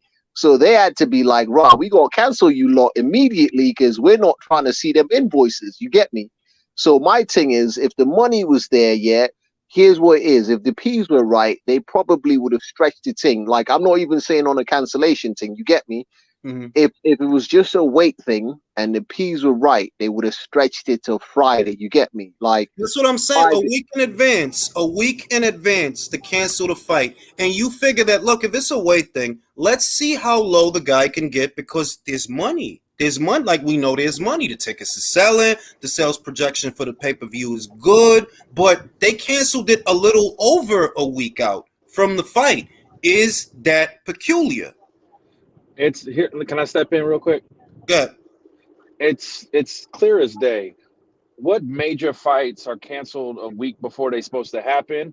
And by that time, you know your live gate pretty much. All the tickets that should be out at a big event are secondary market tickets. So you pretty much have an 80 to 90% chance of knowing what your live gate is. And Ariel Hawani's been a fucking weasel like Steven Espinosa that really nobody in the business likes. Look how him and Dana got him out of ESPN. So, Jules, I'm more reticent to trust him and trust Dana for sure, because Dana has a relationship with MSG. They do big business. So who's going to have more credibility in saying what the gate is than him or Ariel? All right. Now I'm gonna go to my New York correspondent. Kat has joined the panel. Kat, walk me through the shit. Do you believe the cover story? Because Ariel Helwani, you saw the tweet. He basically saying that everything was good. The gate was good. The sales projections was good. Do you believe it coming from him? Do you believe the cover story, or do you believe y'all caught this shit off because this shit wasn't gonna do no numbers? Go ahead, Kat. I agree with her, by the way. It's a valid point. I mean, I couldn't have said it better myself. Yeah, she Can, does. can I say one thing before she talks? Go ahead. One thing. No disrespect to any fighter out there, but as has been stated before, who fucking knows who Rahman Jr. is? Like, not a lot of people, man. Outside of like a very niche audience, man. Not a lot of people know who he is, man. And like people have said, he's a fucking late replacement. Again. Twice. And we see how the sales were when Tyrone Woodley, who has more of a profile than Hasim Rahman Jr., we saw how the sales were when y'all used him as a late replacement for what ended up being the rematch. The pay-per-view badly. It didn't do no numbers. So what would you have done with a Hasim Rahman? Ariel Helwani released a tweet saying, oh, yeah, this was going to be a top 15 or top 10 event at MSG in the last 15 years. And I'm like, with Hasim Rahman. And you're a New Yorker, Jules. You know that's bullshit. Like, let's go back to the AJ debut at MSG. How long from the night of the fight to when they pulled Miller? How many weeks was that? Bro, it was about, wasn't it like 6 weeks? And the motherfucking shit, and the motherfucking shit was sold out already. It was though. Like right when they announced the shit, when the posters was out and all of that, you was already hearing, the tickets is moving. Like it's all looking good. Whereas with this late replacement, right? What you was hearing was the opposite, that the tickets is not moving. That it's only a few weeks out from the fight, and it's still a lot of seats available. That's what I was hearing leading up to now. And you're a New Yorker, Jules. You know how the unions move. If the money was really moving, you think the commission, the motherfucking people working MSG, they're gonna get more money for working that night? That's what I'm saying. If the basis was covered, they wouldn't have canceled that shit. That's what I'm like. Look, if you know you about to do a big gate, if you know, just like you said, which is true, they're like, yo, dog, this is all secondary market anyway. You already know what the fuck. You have a good idea what you finna do. All right. So if you know it's a lot of money right there, you really gonna call this off a little over a week in advance, over 15, not even 15 pounds, really 10 pounds, because they said get down to 205. So over 10 pounds, you gonna call the whole thing off, or the commission gonna call it off? Is the story bogus? And here's the thing: it's not even like a title fight or something big that's like you have to make weight. It's practically a freaking not exposition novelty act. Yeah, exactly. It's like a butterbean act, man. It is though. It's Jake Paul. So you know what? You know what the Mandem are missing. Yeah, if you look at the timing, if we want to talk the business standpoint and invoices, there is an amount of time where you go tell people that are supposed to be working to stand down so you don't have to pay. You get me? I'll let you do the math. There's an amount of time where you could either cancel a booking without having to pay a certain amount of money or not. You get me? So I got you. So and like that's exactly what Dana was saying. And like I told you, Jules, they'd rather lose their deposit than lose $4 or $5 million. I'm gonna go to Kat. Cat in NYC. No, I ain't even gonna tell y'all where she at. I ain't gonna tell Can you nobody. hear me? I can hear you. Okay. Cat, you know the subject. You know what's going on. What do you think? Is it bullshit? Is it not bullshit? Okay, so I'm sort of leaning toward, like, both can be true in my opinion. I do think the weight was obviously an issue. Um, I did hear about the whole thing that he couldn't drop below 215, and he struggled for like 3 weeks. So giving him a week to lose 10 to 15 pounds, like that was out of the question if he can't drop, like below 215 for 3 weeks, right? So the whole sales ticket thing to me was, it made sense as far as he's gonna sell because he's Jake Paul. I don't think it was a sold out show. I do think he has a strong fan base. He knows a lot of celebrity friends. So as far as like the floor seating, people that are willing to spend, like 5Gs or whatever, I do think that was sold out. As far as like for like the rest, I don't think it was sold out. I think it was more, like there were a few seats, but I don't think it was a sold out event.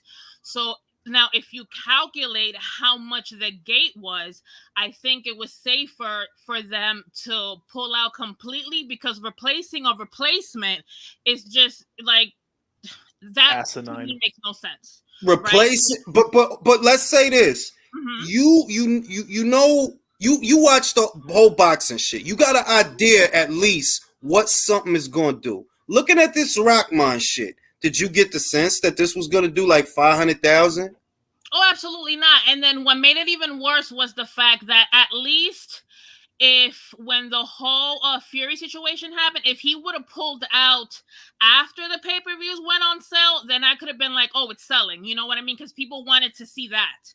But when he pulled out before the not the pay-per-view, the tickets went on sale. Mm-hmm. Right? So when he pulled out, right, so I understand why it was harder for them to sell it, because no one knows this kid. And as far as his dad, like, no one even knows that his dad was a 2-time champ, that he knocked out Lewis. You know what I mean? So, but isn't it possible that the weight thing, because this was the conspiracy theory that was raised, that the weight thing is not even what it was? They just used that as a scapegoat to ditch a failing event. And I personally, that makes sense. Like, fam, like, yeah, like this shit wasn't going to sell, man. Rahman don't add no value to the card. People don't know him. Well, they don't know him. And like Kat said, hold on. I slightly disagree, just because regardless to the gate, Jake still gets paid off of Showtime. No, he get paid, but that makes the event a flop, because it's like, well, if we go ahead with this, right? We got to give you your guarantee. We got to pay all the fighters on the card. We got to pay Rahman, but we're not going to get our money back in the pay-per-view, because this shit ain't going to do nothing. What about the theory that right to pull the whole thing, just because, like, if you were to calculate the floor seats and what they made, like, they have to come up with a decision, like, is it worth going through with it or not? But regardless, he wasn't gonna fight. Rahman wasn't gonna fight, because there was no way he was gonna lose the weight regardless. So wouldn't you look? Rahman is talking about getting on the scale tomorrow in the morning, right, to prove a point, because obviously the fight is canceled. And the point that he is trying to prove, and let's see if he do the shit, because if he does, then it's bad optics. It's bad optics for Showtime, and it's bad optics for Jake Paul. If he get on that scale tomorrow and it say 205, that's going to tell a story. They're like, yo, y'all caught this shit off. Y'all didn't give I got a him. Question. Go ahead. What would you say a conservative number is for the operational cost for that whole event? Bro, I don't know, because I don't know what they're giving Jake Paul. I don't know what they're giving him. Here's the thing. I have another theory. So let me go into that. Cat's right. Two things can be true, but we know clear as day that gate was not a 7-figure gate. If it was, that shit wouldn't have got canceled. Secondly, they're going to lose the money. So it's not hard to go to the New York Commission like, look, we'll pay your fees. We'll pay everybody for all the work they had to do to sanction, all the manpower, man hours, and you'll just say that you're calling it off because he can't make weight, so they can save face, and you still get your money. Exactly. Wait, what about All right. the idea that it was actually the commission saving Jake from having his ass handed to him I don't because believe that.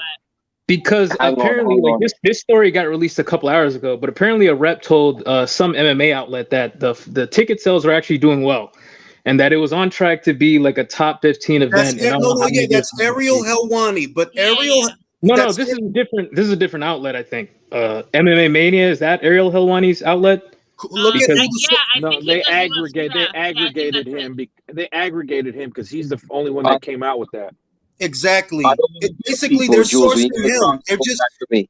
But this is like Bleacher Report, is what I'm saying. I don't know if Ariel Helwani listen to me. All they're doing is re-quoting him. That's all they're doing. It's the same thing he said, in other words. They're just repeating it on their news outlet. But where they're getting that from is Ariel Helwani. And to Drew's point, which is a valid point, who are you going to believe? Ariel Helwani or Dana White?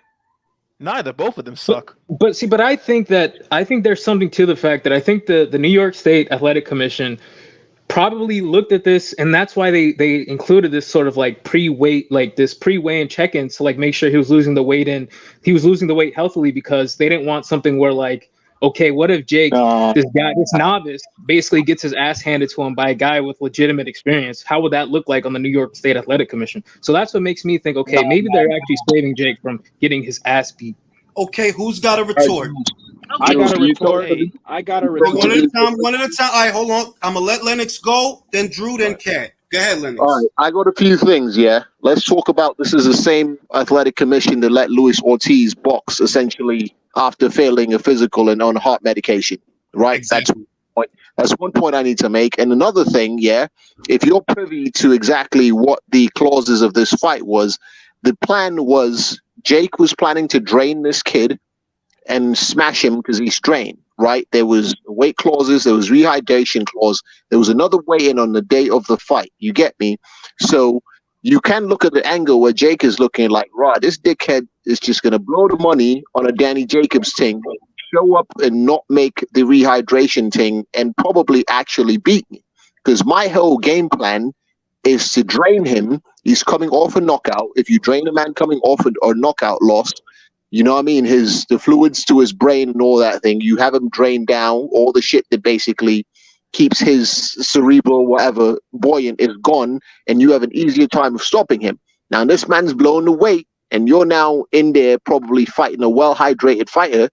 That's not a good look for you. Your whole game plan's gone. So let's look at that angle. Maybe Jake in other words, the New York State Athletic Commission is not so stringent that they would do all this over the weight. Is that the point that you're making? Because they let other things happen. That's one point factually that I'm making, because there's anecdotal evidence to support that. And additionally, I'm pointing out that this kid blowing the weight goes against the Jake Paul game plan. And if Jake Paul loses, exactly. Drew, to add to Lennox's point, Hasim Rahman's father is well aware of what happens when you beat the cash cow and what happens the next time. Rahman could have just said, okay, I'll get fined my whole purse and beat him, and the notoriety I get from beating him, I'm going to get paid. Kat, you know what I mean? Do you agree with the contention? Yeah, Lennox said what I was gonna say. The only thing that I would point out is because of the attention that the fight has, because it is Jake, they would scrutinize it harder than any other fight. So that's why I'm still sort of leaning on the fence, as if, to say if his weight was the main issue, or if it wasn't, just because of who's on the card, of who Jake is. Obviously they're going to look at that fight a lot harder. And I feel like we're exaggerating Jake's marquee value a bit, because if he really had the kind of name value, the ways it don't matter, whenever he get out there, it's going to move and it's going to sell, we wouldn't have heard about the bad numbers from the Tyrone Woodley fight. The Tyrone Woodley fight did not do good. It did not do good. And to add to that, Jules, like the way Sean Porter broke it down, that's how you knew it was a fucking scam from the jump. He called it to a fucking T. Like he knew what was going on behind the scenes. Now I gotta ask Kat because Kat wasn't here for the previous conversation. We know that Clarissa Shields, who I know Kat is a fan of, and I respect that shit, but just as a conversation piece, Clarissa Shields, you see what's on the screen, right? Uh-huh. So read that shit and give me your thoughts. Okay, so I look, man, I understand that Shields' personality is not lovable, okay? And it rubs a lot of people the wrong way. I tend to try to ignore that shit because if you were to look at everybody like that, we would all fucking hate each other. Kat, Now, we do all hate each other. Wait. I can say that she's trying her hardest to sell this fight because I think I posted it too. I don't remember who it was. They're saying that I believe the fight has only, or it's trending to sell only 5,000 tickets. Yeah, I saw that. So I'm gonna assume she's trying her best to sell because in reality we haven't even been speaking about her and Savannah. Everyone's been talking about freaking Michaela Mayer. Exactly, Kat. But it's the same card, Kat. It's still the same card, so it's still gonna drum up business. And I get that, right? But at the same time, you know what I mean? Like she has been saying, she wants, to be noticed. She wants this and she wants that. So at the end of the day, you know what I mean? If she has to call her a bitch and okay, anytime we're speaking about race, especially in America, that is going to turn heads, okay? And I believe this interview, she was with another black woman when she said this. So I'm assuming she was trying to get like everybody riled up, but Marshall played it smart. She was like, haha, yeah, whatever, next, and completely ignored it. So you know what I mean? At the end of the day, she's just trying to sell this fucking fight that seems to not be getting the attention she wants. So Well, I mean, look, in Clarissa's defense, she did say that she doesn't view this fight as being on the scale of Taylor versus Serrano, which I agreed with because neither Savannah Marshall or Clarissa Shields has the following of the holiest of the holy, my girl Katie motherfucking Taylor. And it's not even that, right? So she also stated about people saying that this fight will solidify her legacy, and it's like no, because I've said, and I'm not hating on Savannah Marshall. Like, I don't know what it is with y'all, but at the end of the day, I don't see Savannah as that girl to begin with. Y'all can take that as you want to take it. I said what I said. Damn it, Julius. I think that Savannah has a great chance. I favor Clarissa, but yeah, that's like the most cynical way to sell a fight I've ever seen in my life. Are we That's talking about that? Are we talking about that? Hold on. It's like two people talking. I now Lennox go, then Drew. Go. Hey, Kat, I just wanted to point out, that she's using a play to sell a fight that doesn't work to the audience. You know this fight is in England, and you know that play. So does she? So I mean, like, I would understand it, if this was an MSG or this was in Michigan. Like, what she's done is effectively backfired because now all the gal them that are like, now they're really gonna hate. And you know what? People do not hate watch in that market. You get me? So it's like I get being the heel in there. I get the heel turn up. Yes, but Kat, my point is the fight is not here, so it's a fucking stupid move. That's my interpretation of it. Drew, is the move a stupid move? Well, every move Clarissa Shields makes in terms of outside the ring is stupid, and it's just funny that we're making this big fuss over an MMA fighter that lost and has to come back to boxing. Oh my God! Stop it! Look, man, Stop. I get personality. Let's keep it a buck. And Let's she's keep it hard a to buck. love, Let's keep it a but buck. you can't Let's take hold on. I'm away not done. what I she's let you talk. accomplished in I the let you sport, talk. though. I You know let what you I talk. mean? Accomplishments don't mean nothing to me right now. Let's keep it a buck. When Alicia knocks out Michaela and becomes the crossover star for American boxing, then we can celebrate. Clarissa just doesn't resonate with Can I nobody. go after Drew? Her fights are boring, not entertaining, and her attitude stinks. Her Yeah. attitude does stink. Can I? And hold on, let me finish. Her attitude does stink. I agree 1000%. Can you please get off my bed? Thank you.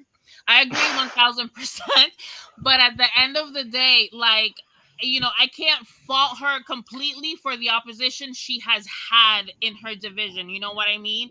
That, you know, doesn't help her to gain like the recognition that she wants because they aren't. Don't play a And hold up, violin, but Cat. for this No, wait, time, wait. Let me say. We have to talk about it. Espera un momento porque yo tengo que decir esto. Ok, la misma Savannah Marshall peleó con la misma Femke Hermans, con la misma Hannah Rankin. Y la diferencia es que la pelea se ended in a knockout. So no me digas tú que la razón que la gente no le gustan a ver a Clarissa es porque the girl she's fighting. No, it's because the fights are not But how big is what's her face? big enough that Clarissa got to go to England. Need I say more? All right, so she's going to England, right? Okay, that's fine. She's going to England, and even with Michaela Mayer, you know, on the freaking card, it's still selling less than 5K.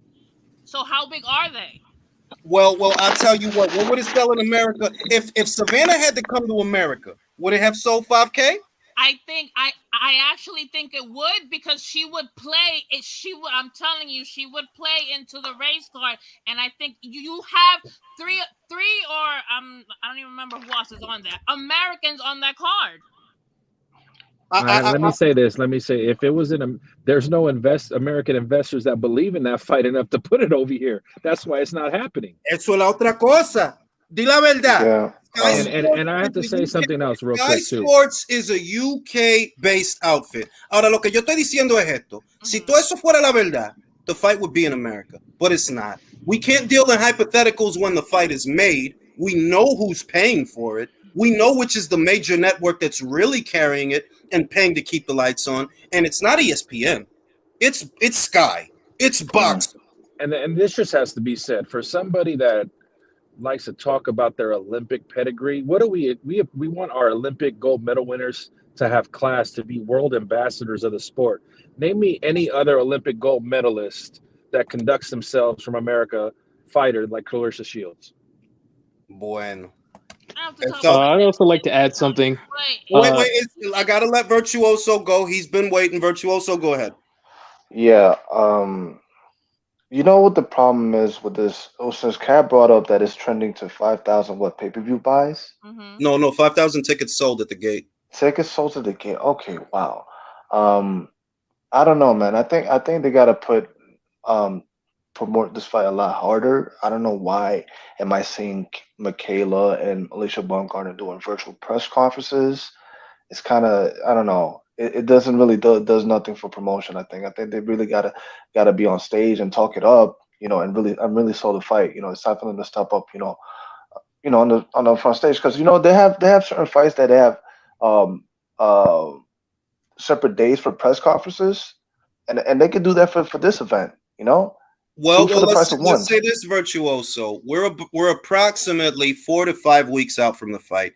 I saw Michaela Mayer meet with Andrade Ward, and I saw Alicia Baumgartner meet with Tim Bradley. So they are doing featurettes. To your point, and I did ask Alicia, is Sky going to do a gloves are off style face-off where they sit down and talk their shit? Because I do agree with you. For me, that could be the game changer. Have them sit down and do that. Not just Clarissa and Savannah, because they did that. They showed a clip of that.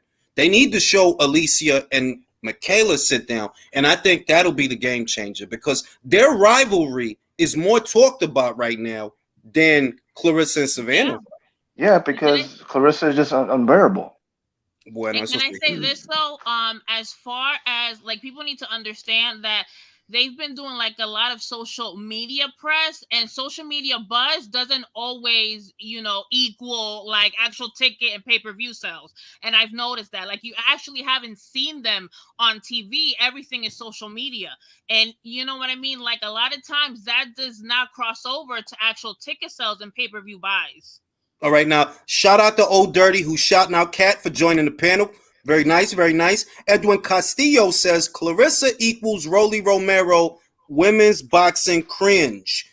I wouldn't say all that. I mean, look, she got skills. It's not skills that is cringe. It's just the persona. I would say that's really what most people get stuck on, is the personality. And let's just be honest, there are a lot of people that don't want to like her, but she makes it easy for them not to like her. Lennox says, big up to the panel and Kat for hopping on. Got kicked off. We'll hop back on after the phone charges a bit. I got you.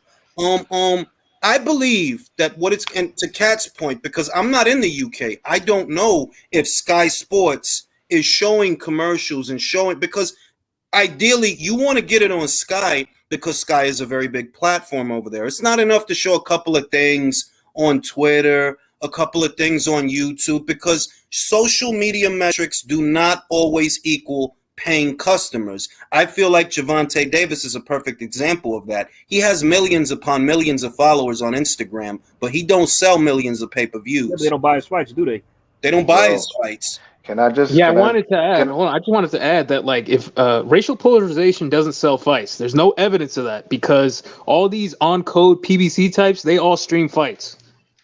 Yeah. Well, okay, so can I say this, right? So we were having this conversation about how older pay-per-views, like you have Floyd, who's always said that Black versus Mexican fighters always sell. But when you talk about the new school now and how pay-per-view is, like, people, it's easier to illegally stream, right? So people don't buy fights, so numbers aren't gonna reflect what they used to back in the day, because the accessibility now, it's a lot easier. Ok, pero espera un momento, porque sin embargo el Canelo vendió 800,000 con un güero que nadie conoce. That, but Canelo comes from that era, so it's not like he's a new, you know what I mean? Like, okay, y el UFC entonces, ellos venden. He is. Canelo is 31 years old. He is.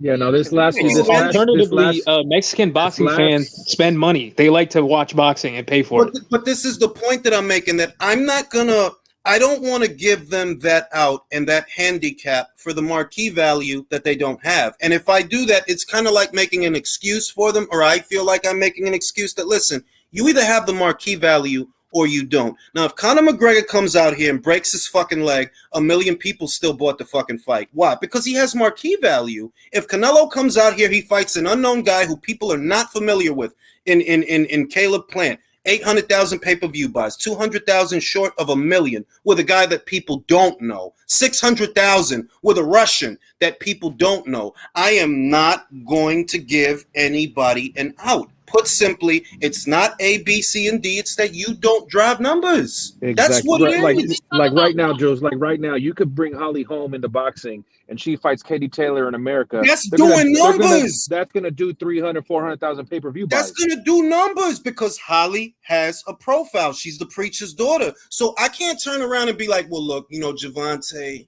he can't crack 300,000 because of the streaming. Fam, Canelo cracked 800,000. Streaming and all, piracy and all. He still cracked 800,000, right? Y'all offered, and I know that, listen, I know that there's been a lot of talk about, it did this, it did that. Listen, fam, the PBC offered him 100 mil, right? Right. I don't think they offered him that because it flopped. Okay? If it flopped, they don't offer him shit, all right? They offered him 40 mil up front for the Plant fight. Bang. Does the Plant fight? 800,000 pay-per-view buys reported. Y'all turn around and offer him even more money. So don't fucking tell me it did under 800,000. It did 800,000, and that's why y'all wanted him to come back. So I am not going to make excuses for these other people. The reason your pay-per-views don't sell is because you don't drive numbers. It's not A, B, C, and D. It's because you don't drive numbers. Fuck the piracy. I want to add two things just real quick. Well, just to add to the point that Mayweather saying, like Mexican and blacks, that's always sells. Like, I don't think, again, it doesn't have to be nothing with race, because Can anybody can like the regular boxing fan can tell where Triple G is from? No. Exactly. Nobody understand what the hell he's saying, but his marketability is he was active, he was fighting, and people actually wanted to see him fight because he doesn't speak English, and nobody knows where he's from. You know, Sold out the Garden, sold out the Garden, sold out the O2 Arena, sold out in Vegas. Right? Exactamente. Entonces, he always goes to somebody's backyard to fight. That's another point. So, and he's always sells out. So, what's the point? He's always active. He's always fighting, knocking people up. Another point is,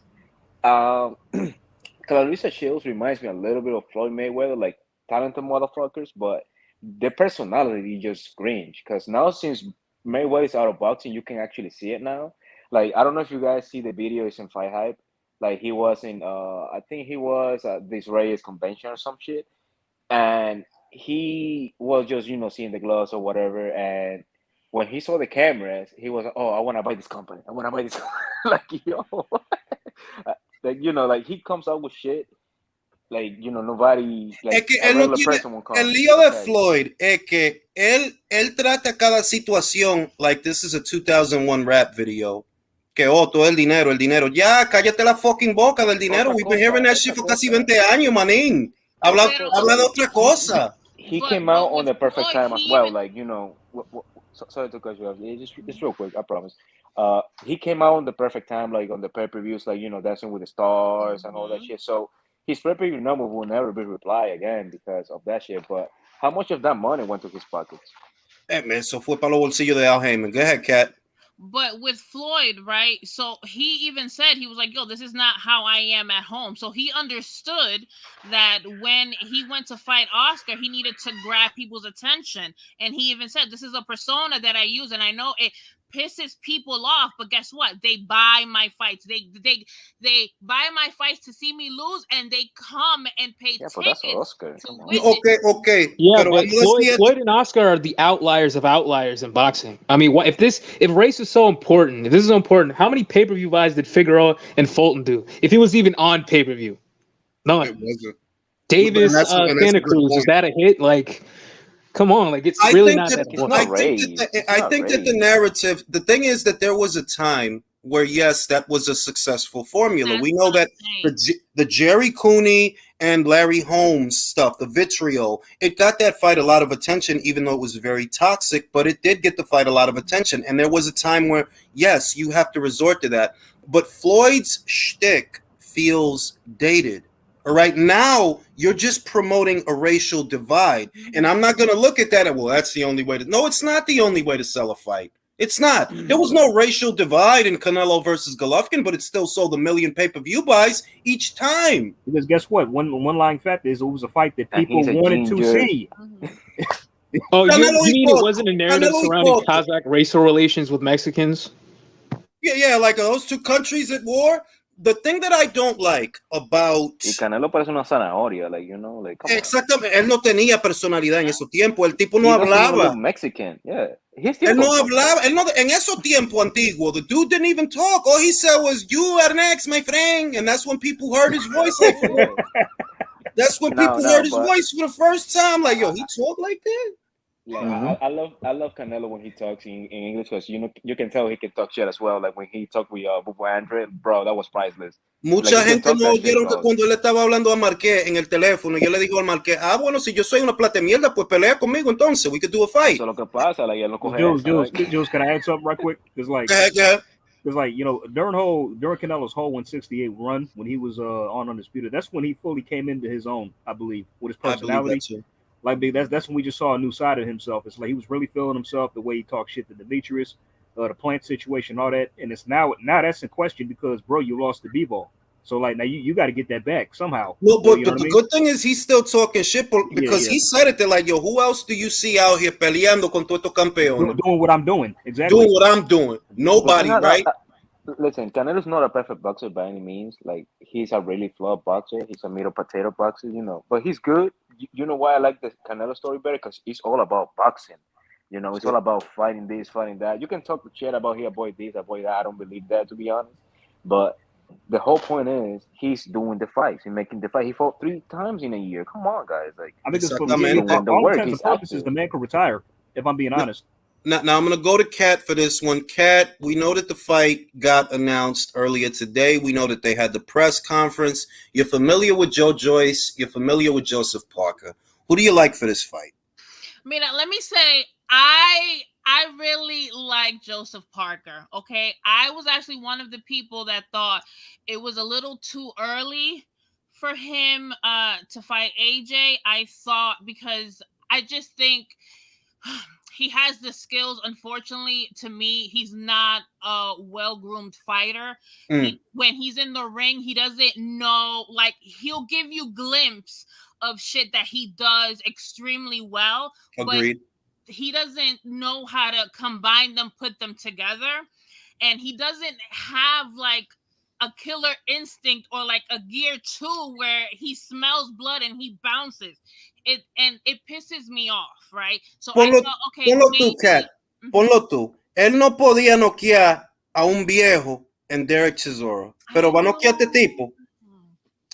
I know that's what I'm saying. So I'm gonna have to go with Mr. Sluggish Feet and jab apart freaking the Juggernaut, because I think it's gonna be a good fight. Unfortunately, I don't see any glory days for Joseph Parker.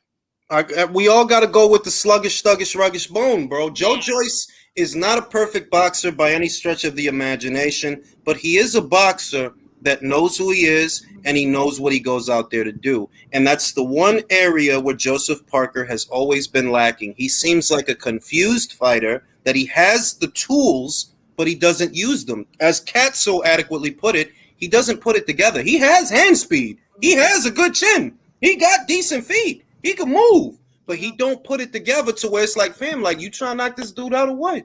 Or you just gonna react to what the other dude is doing? Like I said, yeah, it's like a guy with like a solid identity versus a guy with an identity crisis. No.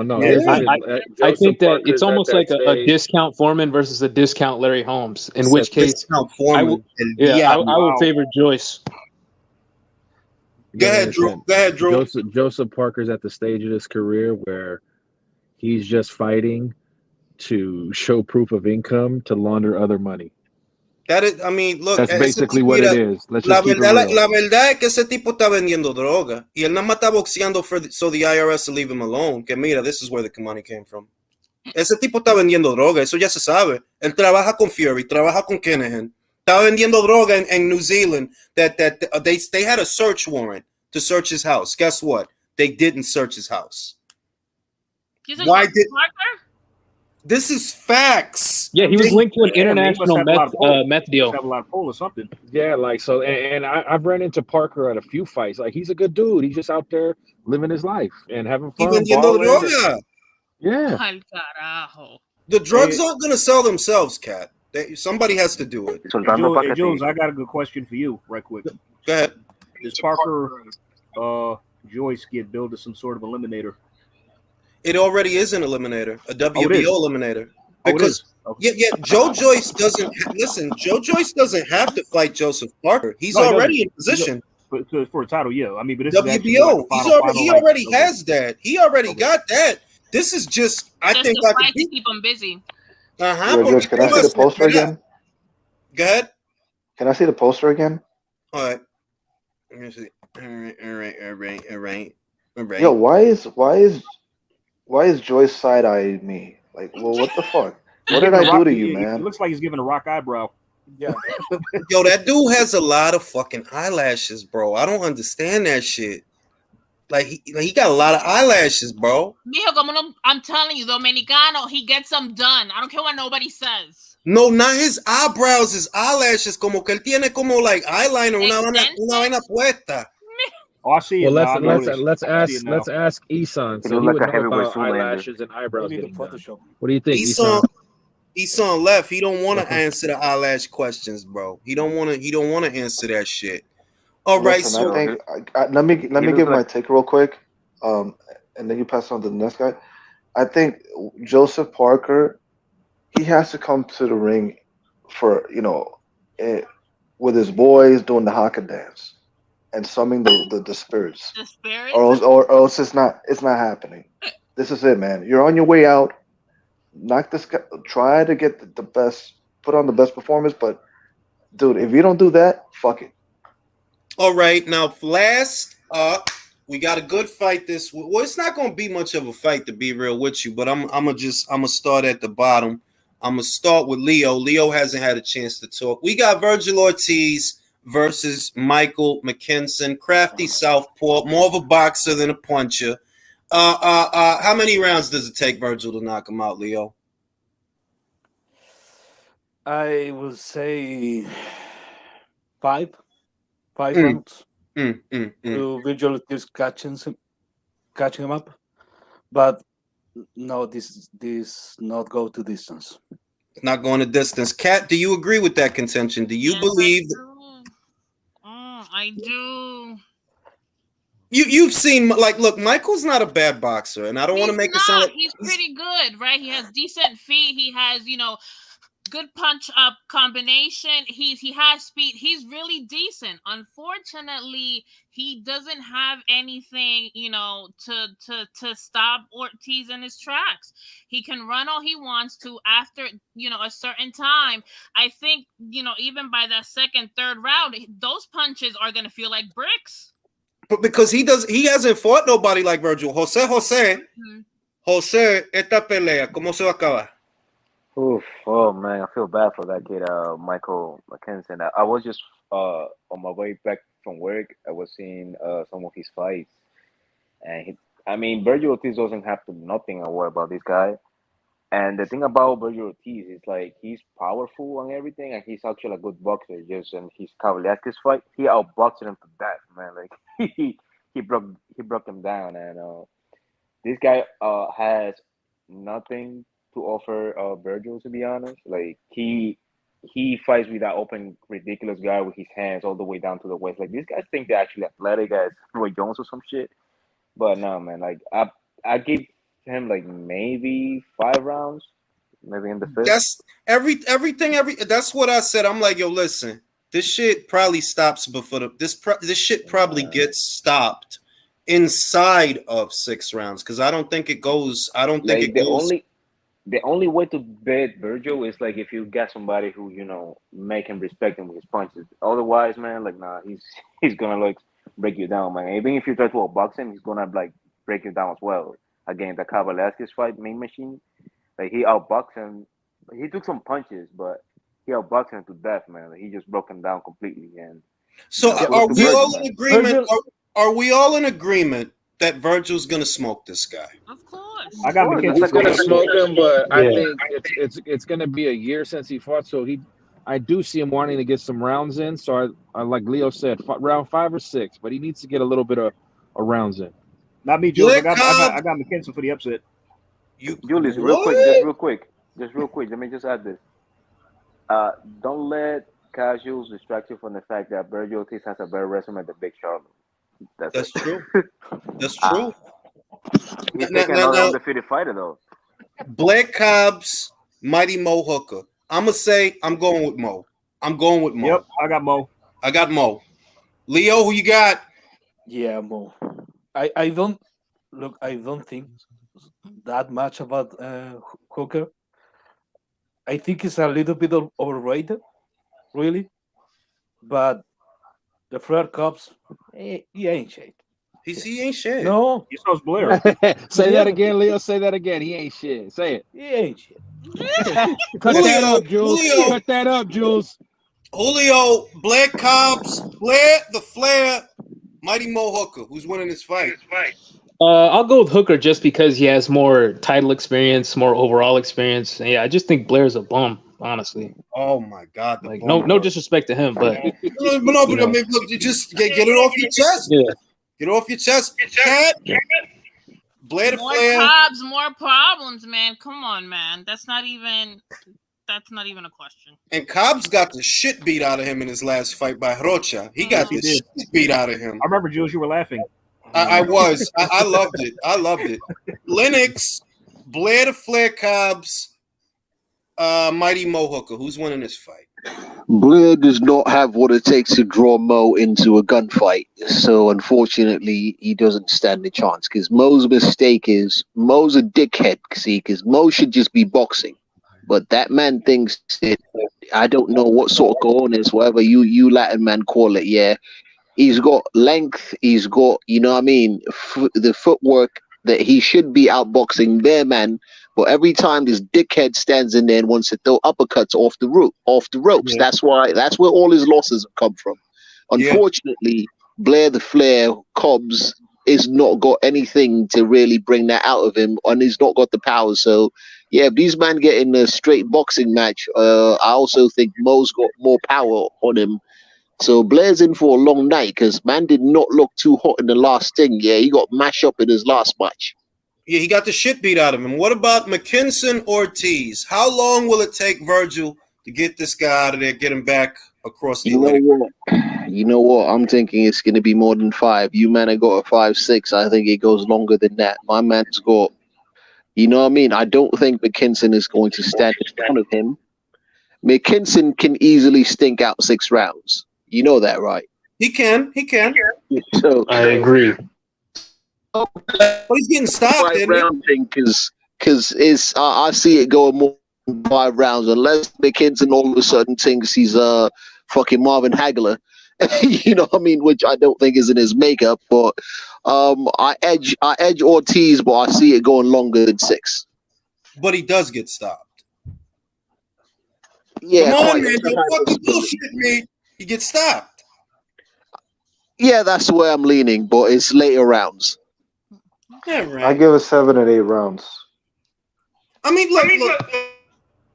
The one thing that is counting against Virgil Ortiz is he has been out of action a while. Yeah, you know, he's come off a year layoff to fight a moving southpaw, Julius. He's come off a year layoff to fight a moving southpaw that's been active, cuz. It's not a man getting off the sofa now. You get me? It's a big, but it's a big. Remember what we just talked about when it comes to Joe Joyce and Joseph Parker. That just the size, the sheer size of Joe Joyce makes him hard to work around. That is also in play. I see when it comes to Virgil. He's a very big welterweight. Mckinson is listed as 5'9", but he actually looks much smaller than that. He does. I mean, Jules, even though Virgil was coming off a layoff, like, didn't he just get through a training camp like not that long ago for the first fight? Yeah. So he still has been active. I mean, somewhat. I mean, he may not have fought, but yeah. So. But training camp and bright lights, you get me. Training camp and bright lights, and when you go, oh shit. He went off. To add to him, I actually agree with him. I think McKinson's going to be able to survive because he does have like that British amateur style where he'll like move his legs and he'll keep his jab hand out. But yeah, I think he'll still get turned into a steak, but I think it'll be like a reverse here. I think Virgil's going to have to take his time with it. Go ahead, Kat. I do think that Virgil has sluggish feet. His movement, you know what I mean? Like he needs to work on his movement, right? But just the fact that Mckinson would have to stick and move, and he's gonna get countered because he actually has to step in. And I think after a while, he's those punches are gonna start to feel like bricks, and he's gonna slow down, and he's gonna get clocked. Yeah, like to me, it's a size thing to where a guy that's Virgil's big for welterweight. Let's say that he's big for welterweight, and when the guy's got size, it is harder to work around him. For you to land anything, you need to be within striking distance of him. You don't want to be there, but you're not going to land anything unless you're there. So whenever you get off a shot or whenever you try to, he's going to hit you. All right, and you don't hit hard enough to keep him off. You can't get in a gunfight with him, and you can't run around all night thinking you're going to beat him. So I feel like he's going to get caught. Yeah, McKinson has no inside game either. He just has a straight left. Yeah. So he can ride his shots and basically walk him down. So he's pretty much in there for the knockout. Yeah. Eventually, because he got that southpaw killer. I think he got the straight right hand. Yeah. Among other things. It's more than just a particular punch. It's that for this kind of guy, like you could probably beat Mckinson would probably be a tough fight for Conor Benn. He would be a tough. He could be a tough fight for Conor Benn, but for a guy who's literally trying to run you over, and he has the size And well, I don't know about the durability. He hasn't fought in a minute, and I don't know how he's making this weight. He keeps telling everybody he's fine, but I don't know. That could be capped. That could be capped. So, but his face be looking sunken in, fam. Like he be looking gaunt. Like I'm like, yo, I don't know, fam. Like I don't know how he's making the weight. Whatever the case, Mckinson doesn't have the power to stop him. Yeah, I think you make a great point. I think McKinson's going to turn into a common opponent thing for Conor Benn. I think he's going to be like the measuring stick. Yeah, because that's the ideal fight for Conor Benn to improve his, cutting off the ring, being able to set up hard shots. Like I think he gets starched by Ortiz, and maybe next year we get Conor Benn versus Mckinson, because it doesn't look like this Eubank fight is happening. Eddie Hearn he didn't throw cold water on it, but he said that y'all think that this fight is further along than it actually is. I never told y'all it was close. I just said we negotiating. And you see that Eubank trying to get a Jake Paul fight now. So what does that tell you? Him and Keith Thurman trying to get a Jake Paul fight. Don't you notice all the undedicated boxers want a Jake Paul fight? Keith Thurman want a Jake Paul fight. Chris Eubank want a Jake Paul fight. What's going to happen with Demetrius Andrade? This is Cat's first time on the panel. And I got to ask you what you think about that situation. Do you get the sense that he is going to vacate the WBO title, or do you believe that he will choose to defend it against Yanni Beck? I honestly don't know, bro. Like, at this rate, I don't even know. Like, does anybody know what the hell is going on? Because I have no fucking idea. Nobody's saying anything. The last thing we heard from Andrade, which is not encouraging towards keeping the title, after the order came down, he uploaded a video to his social media, and he was calling out Chris Eubank Jr. while he's under order. While he was drunk out of his mind. Exactly. It looked like a Smack DVD video, like shoot video. I want to be hanging out with Jamal, man. And if it was with his consent, but I would have not posted that because he looked like he was going through some life shit. That shit was horrible. He looked like David Hasselhoff in that video where he's crying and eating a sandwich. Oh I remember that when he was on the floor, when he was laying on the floor. Oh God.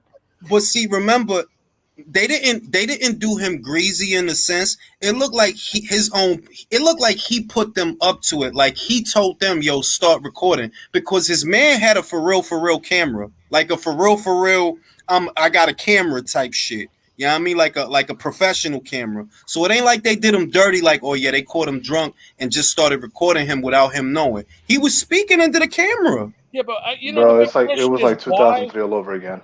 The big question is why is Andrade wanting to avoid him so much? I mean, because that's what it seems like to me. Like he's just avoiding the fight. High risk, low reward. Because if he beats him, he's still not going to get the fights, and if he loses, he's definitely not getting the fights that he wants. Yeah, but if he drops the belts, then he's definitely not getting the fights. Yeah, but who else does he have? All right, Kat, I want to ask a question because a lot of people are ambivalent about this. If he drops that belt, do you consider it a duck?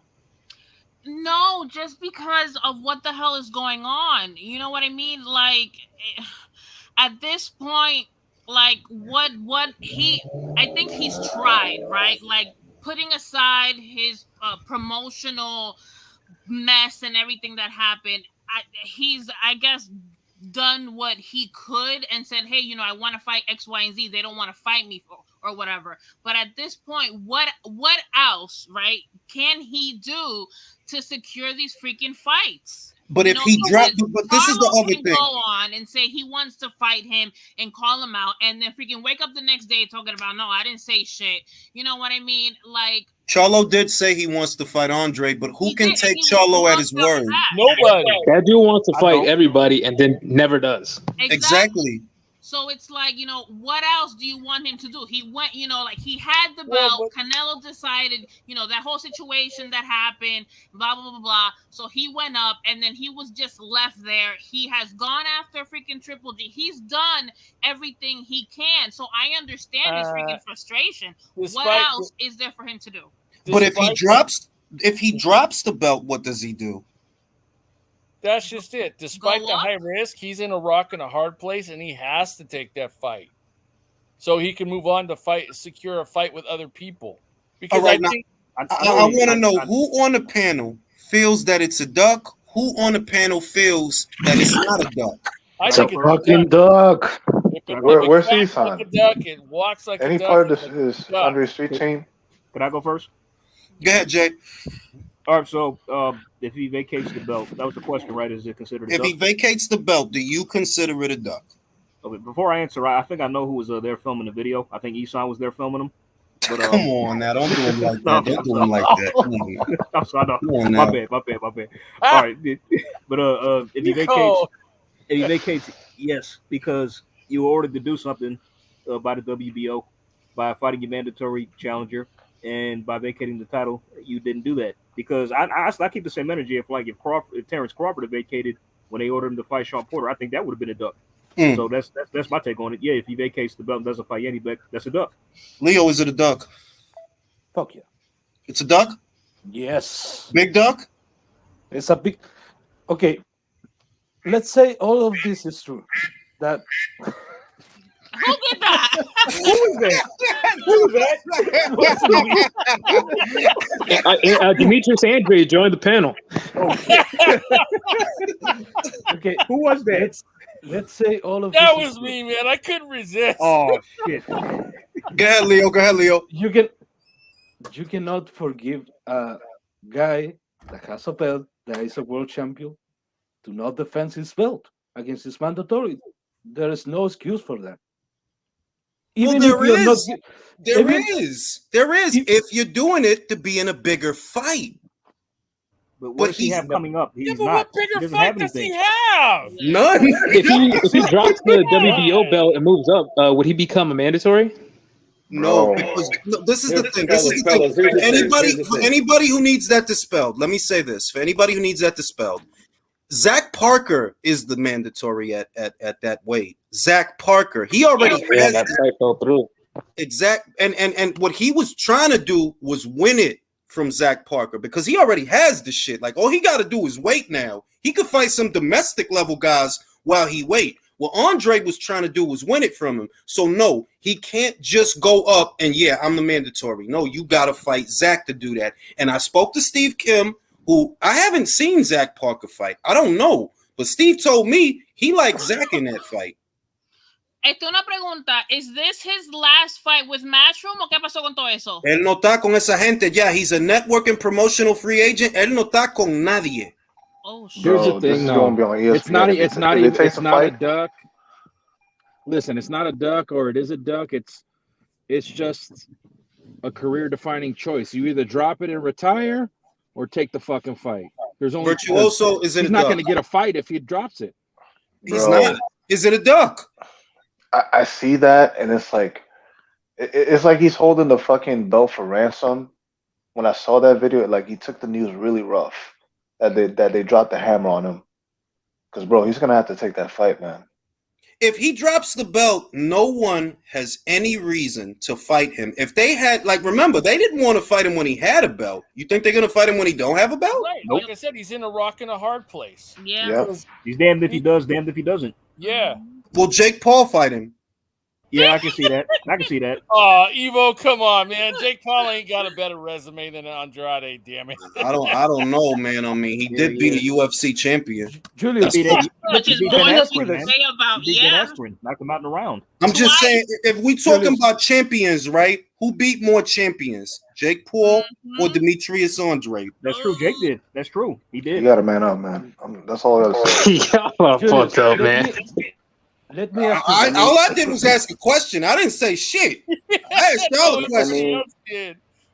Okay, I think let's say Andrade is a guy. Let's say Andrade goes to the PBC, drops the belt, goes to the PBC, and gets a fight with Benavides. That's not that bad. Will be a better fight. Better fight. You think that will be a better fight? Listen. This is the thing.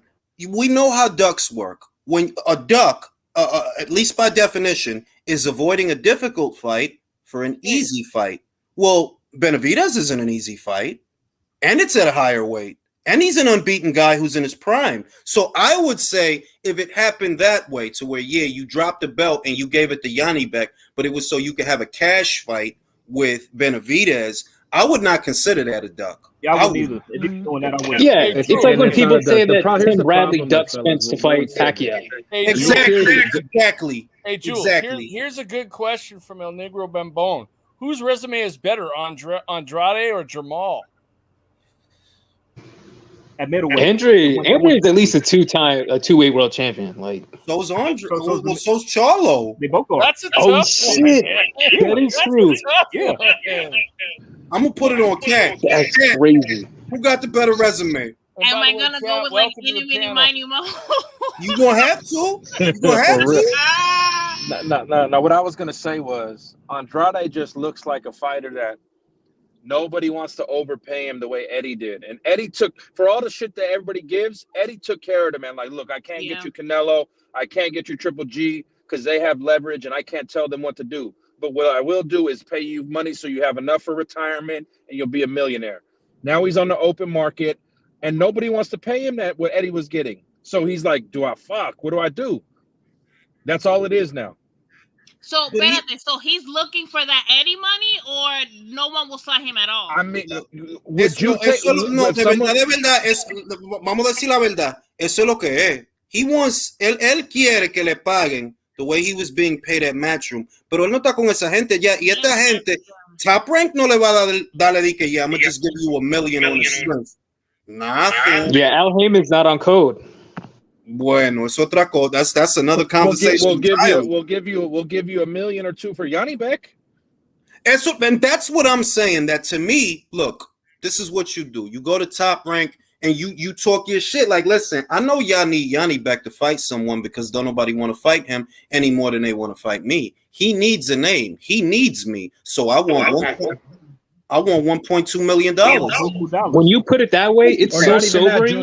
That's such a sobering thing for you to say. I think Andrade is better off taking that fight then. Just take the risk. Yeah, If I lose, I want $2 million. I want $2 million for 2 fights. Yeah, $1 million each.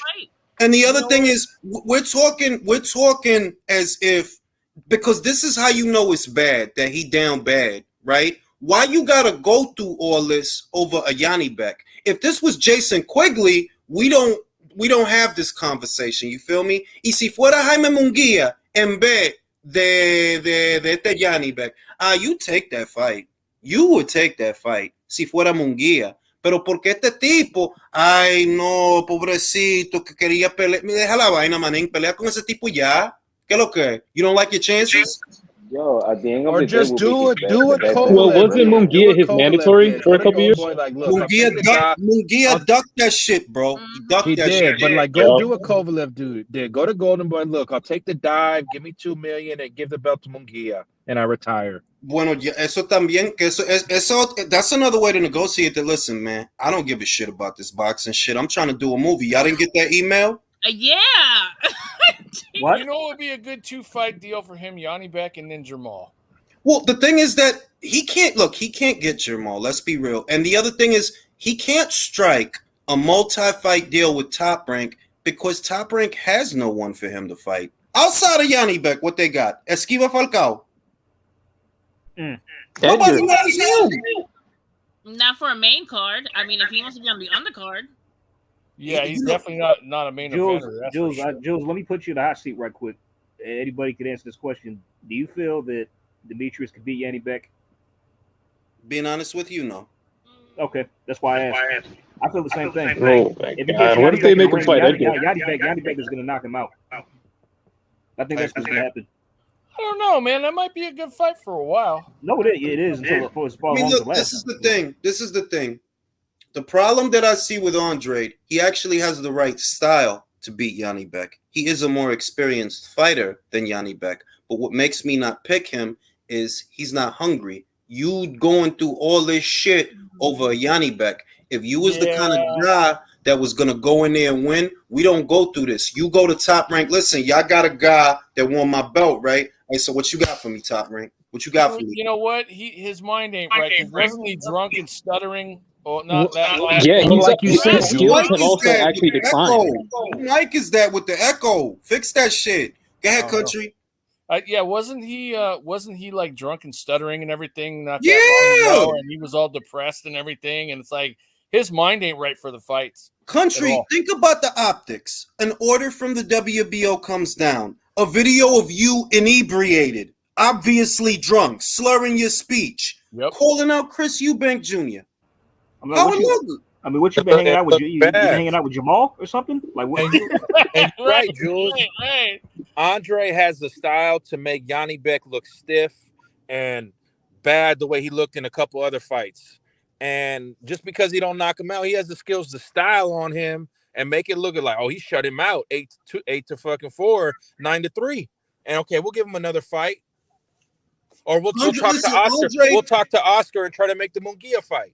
Andrade is the nightmare opponent. Why is he the nightmare opponent? He's slick, he's tall, he's long, he got legs, and he's a southpaw. Comes from a good amateur background. I know he did. I don't think he medaled, but he comes from a good amateur background. He is the nightmare opponent. So you have the ingredients to beat a brawler like Johnny Beck, but because of the way you behaving, I don't like your chances. Julius, a question. Demetrius Andrade has how many fights? 30? About 30-something, I think. Yeah, 30, 31, something like that. He has faced one power puncher. I don't mean a decent puncher. One power puncher in his whole career. Walter. All right. Let me do my boxing shit. Walter Kantundokwa had a hefty knockout percentage, but that was over domestic level guys in his country. He did hit hard, but domestic level guys. So it's not world class power; it's domestic level power. Artur Akavov, decent brawler, decent power, not world class power. So I would say Yanni Beck is likely the biggest puncher he will have ever fought. Because one thing that sticks out to me is y'all remember how Liam Williams hurt him late in the fight? Yep. I didn't forget that. And that's still like trouble to me because if he's in there with a Canelo or a Benavidez or even a Yanni Beck, how does he take a flush shot from them like that? He may go down and not get up. Hey, exactly. Hey, Jules. Evo Davis says the last time Andrade fought, Jesus was still alive. Talking about Andrade, Barnes wasn't knocked down. Say it again. Barnes Martirosyan, the guy that fought Triple G, that guy knocked down Demetrius Andrade. It was years ago, but Yep, I forgot about that. That's true. Yep, it was years ago, but yeah. I don't. Now let me read the super chat. What up, Jay? Sad to say, I'm kind of glad it's happening to Andrade. Reminds me of Rigo forced out, but even Rigo got some fights under his belt. Demetrius has all the ingredients. I will say that where Demetrius is right now, it's a combination of bad luck and bad decisions. It's a combination of both. Yeah. Because you can't blame him that Jermall didn't want to fight him. You can't blame him that Gennady didn't want to fight him. You can't blame him for that. But you did pull out on Sergey Derevyanchenko, and you did pull out on Jermell, and you did say about Lara, oh, Lara boring. Now the universe is telling you, well, people say that about you. They say you boring. Calm as a bitch. Calm as a bitch. So it's to me it's and it's fucked because it's like, yo, it's really the sad part is that there are fights out there for him. Literally, the Charlo fight is out there, but Charlo doesn't want to fight. Yanni Beck is out there, but what's in it for Demetrius if he fights him? Oh, you get to keep your belt that nobody wanted to challenge you for. Ooh. Billy Joe tested positive. Mm-hmm. That would have been an awful fight if it did happen, though. Man, two southpaw boxers. Oh no, thank you. Yeah, it would have been an awful fight. Man. That would have had the same aesthetic if Devin Haney and Shakur Stevenson fought. Yeah. Now that worse, Easter versus Bartholomew. Oh God! It would have been like that. You got to take your body weight in mushrooms to watch that. I am old. I'm going to sleep. Thank you for coming on. Good night. Night, y'all. Thanks for having me on, Jules. Have a good night, everybody. Have a good night, hey, everyone. Kat, welcome to the panel.